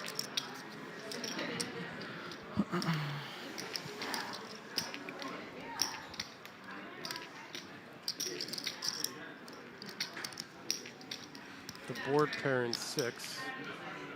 I think we're going to see a lot of leads out of LeapingRhino here. It's a really good card for him to lead on if he so chose. He does go for the check, which gets checked back. The board double pairing. Yeah, this is odd. Now having the king, as you said, could be good already, so he may not be looking to put a whole lot more in with just the king high. Ace high's good. FreeTupan seeing that he was up against a nut flush draw and Seven of clubs. Oh, yep. Knows he got away Would've with gone in on the flop. Yeah. I minimum could've- loss there. So Unlucky. Wow. Yeah, lucky for me. Yep. if he does check raise, I think it's going on the flop, and You seemed like you were That's what thinking they're about playing it. for and I was right trying there. to decide, am I just going to shove over getting a check look raise at or call? the trophy they're playing for right now. It's close. Very nice, heavy trophy. Yeah, BetMGM does it right with the trophies. These are quite Sure nice. do. Very, very nice looking. Both of these guys looking to add that to their mantle, I'm sure. Like actually bottom 1%. Yeah. and then the very next hand is about as anticlimactic as we can get. So The fold of the 7 deuce Very right nice. after Yeah. one that we could can have leave had some all to the play for, fireworks you could have obviously, ever hoped and the for. trophies. If you want to reduce variance, I'm down. Looks like they're Let's just play for now. discussing See- we'll possible see. chops. All good. Tupan says no. Play it out for a little bit. Effectively, they're not too deep. Tupan off of a little over 20 Raise. bigs. We'll raise to 600. Rhino a bit more. 55, 60-ish. Yeah. I mean, one double up and FreeTupan will be leading. So Yep. When we were looking at the 2 flush draw hands, if that had gotten in, it would have put them dead even in chips. Within a big blind, I think within 1 big blind of each other, I think is what the math would have broken out to. But it would have been within a big blind or 2.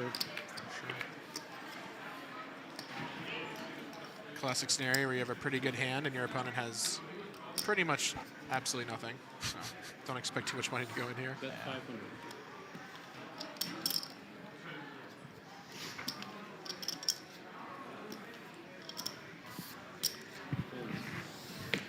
Takes a tier maniac to find a bluff with the 6-4 there. It's funny, we both doubled each other up, like before we got in the money. Yeah.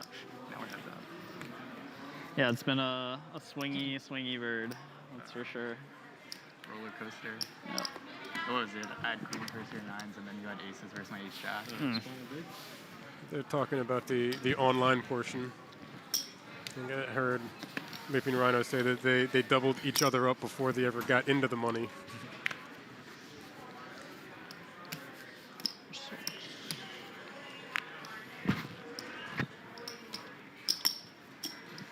To raise to 600.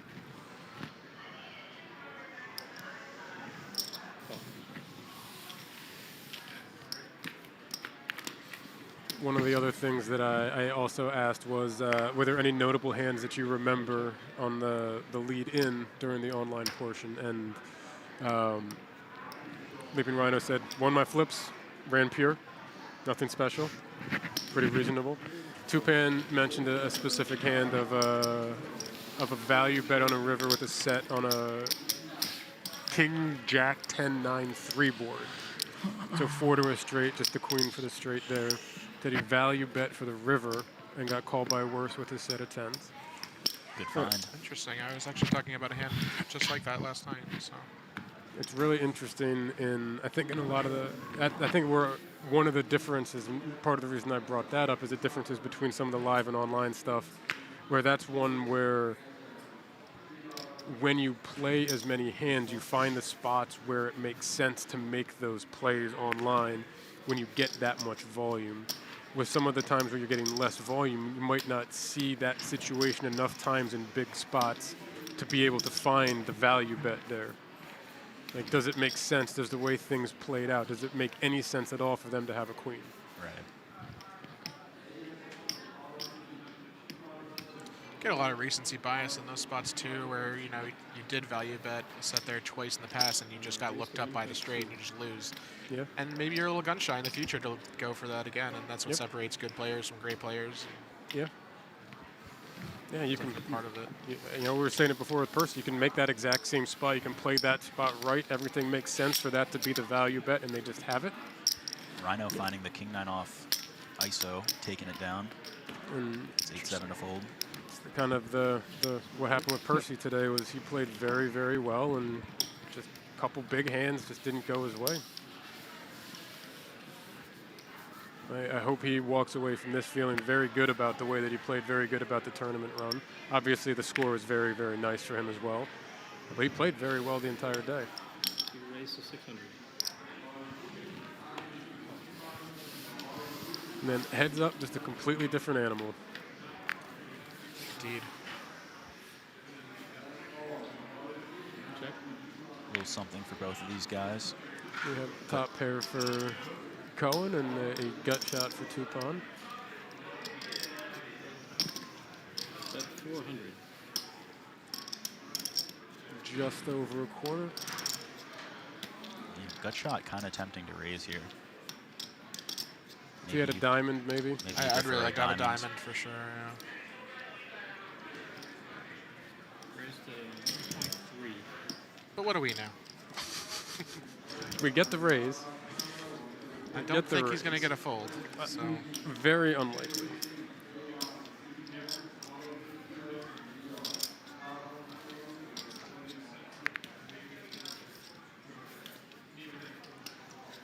Body language looks like he's going to fold, but I don't think he's going to.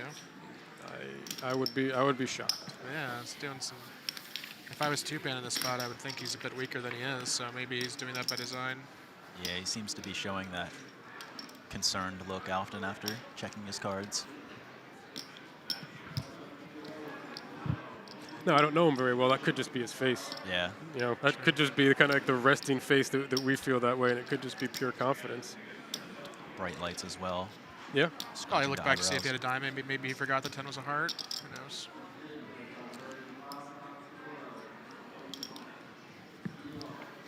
Bet 1.8. Another Fires again. sizable, about 40%-ish. Putting some of the 8x to the test, get it out of there. It seems like this He doesn't like this at all, though. third bullet might be coming pretty frequently. And I think that's what LeapingRhino is thinking in the back of his head, is if he really wants to call off a king for 3 streets.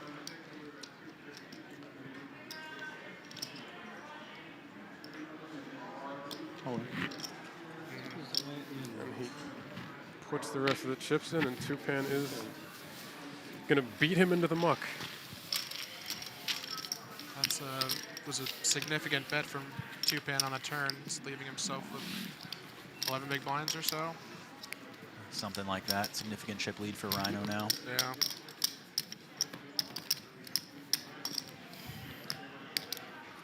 You can see our payouts here. Both players, $47,000 locked up, playing for about 15.5K.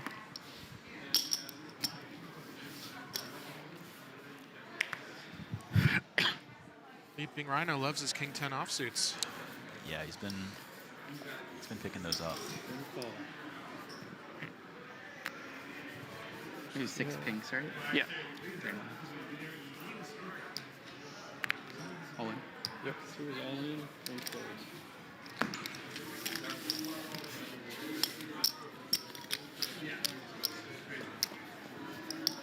Looks like one more hand this level.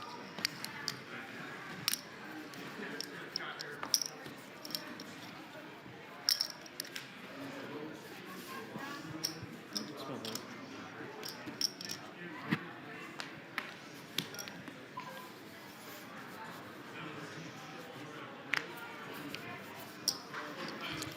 We're going to see an all-in and a call here. Yeah, that's what it looks All like. in. Here we go. Good luck, gentlemen. Jack 10 off for LeapingRhino for a chance to win the trophy in $63,000. FreeTupan ahead going in with the king 9 of diamonds. Flops the king and the diamond draw. But LeapingRhino does pick up a 10.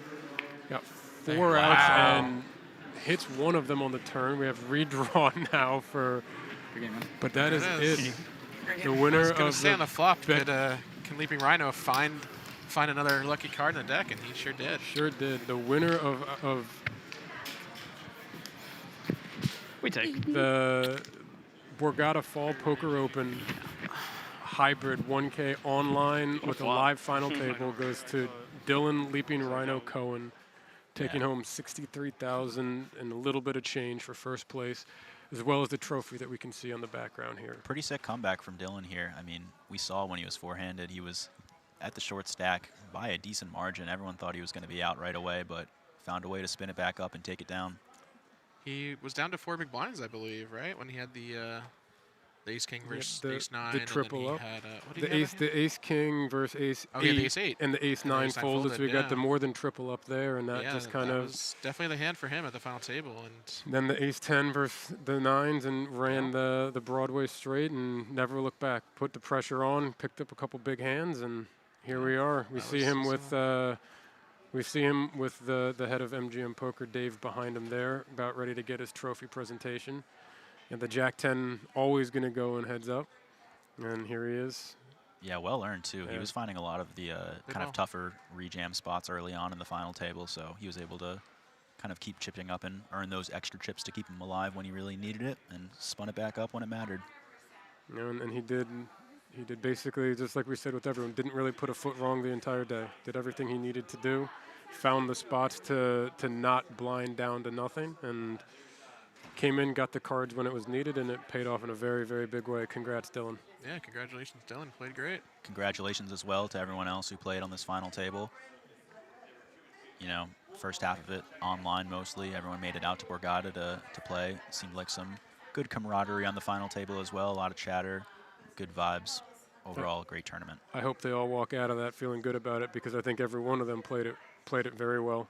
And again, they all looked, like you said, looked to be having fun, great vibes, and that's what I love with poker. What I love to see is I want to see people have fun. I want to, of course, I want to win. I want to win money, but I enjoy poker. I enjoy the banter, the interactions with people. So I like to see a lot of those other positives come out from other people too, and it was really cool to see. And again, big congrats to Dylan, and also to Erik, Percy, Sean, and Blake. Everyone had a strong showing, in my opinion. I don't think there was anything that I would really strongly second guess that I saw it the entire day. Certainly so. Good to see Dave getting that that winner's picture as well, holding the trophy. Getting a little screen time for him. Yeah, why not? Behind the scenes, does everything. Might as well get in the picture a little bit. Yeah. Does he though? I was told he was the man back there. So yeah. But yeah, again, thanks for tuning in to the final table online hybrid. A final table of the online hybrid for the Borgata Poker Open. Yeah, and if you're in Pennsylvania, New Jersey, or Michigan, hopefully you join us for the next one. You could be at this final table next time. Yep. So, Next up is going to be the stream of day 2 of the main event of the Fall Poker Open. The $2,700 buy-in, $1 million guaranteed main event is currently running. The second of the day ones right now. Buy-ins eligible all the way through the day today, up to the beginning and including the beginning of the day tomorrow for day 2. And if anyone's here, I'll be back on the stream tomorrow commentating the day 2 with Jeremy Geist. We'll have some action for that. Best of luck, Alex, for you playing tomorrow. Yeah, hopefully I get on the stream and you guys don't think I misplay too badly. That's the goal. I hope we get a chance. I hope you get a chance to spin things. And it's great to meet you. It was great talking, hanging out with you, David. Guys. Yeah, great to meet Appreciate you as well. well. Thanks for having me, Whitesmith. Nice to meet you as well. Yeah, and good luck to everyone out there. Thanks for tuning in. See you, everybody.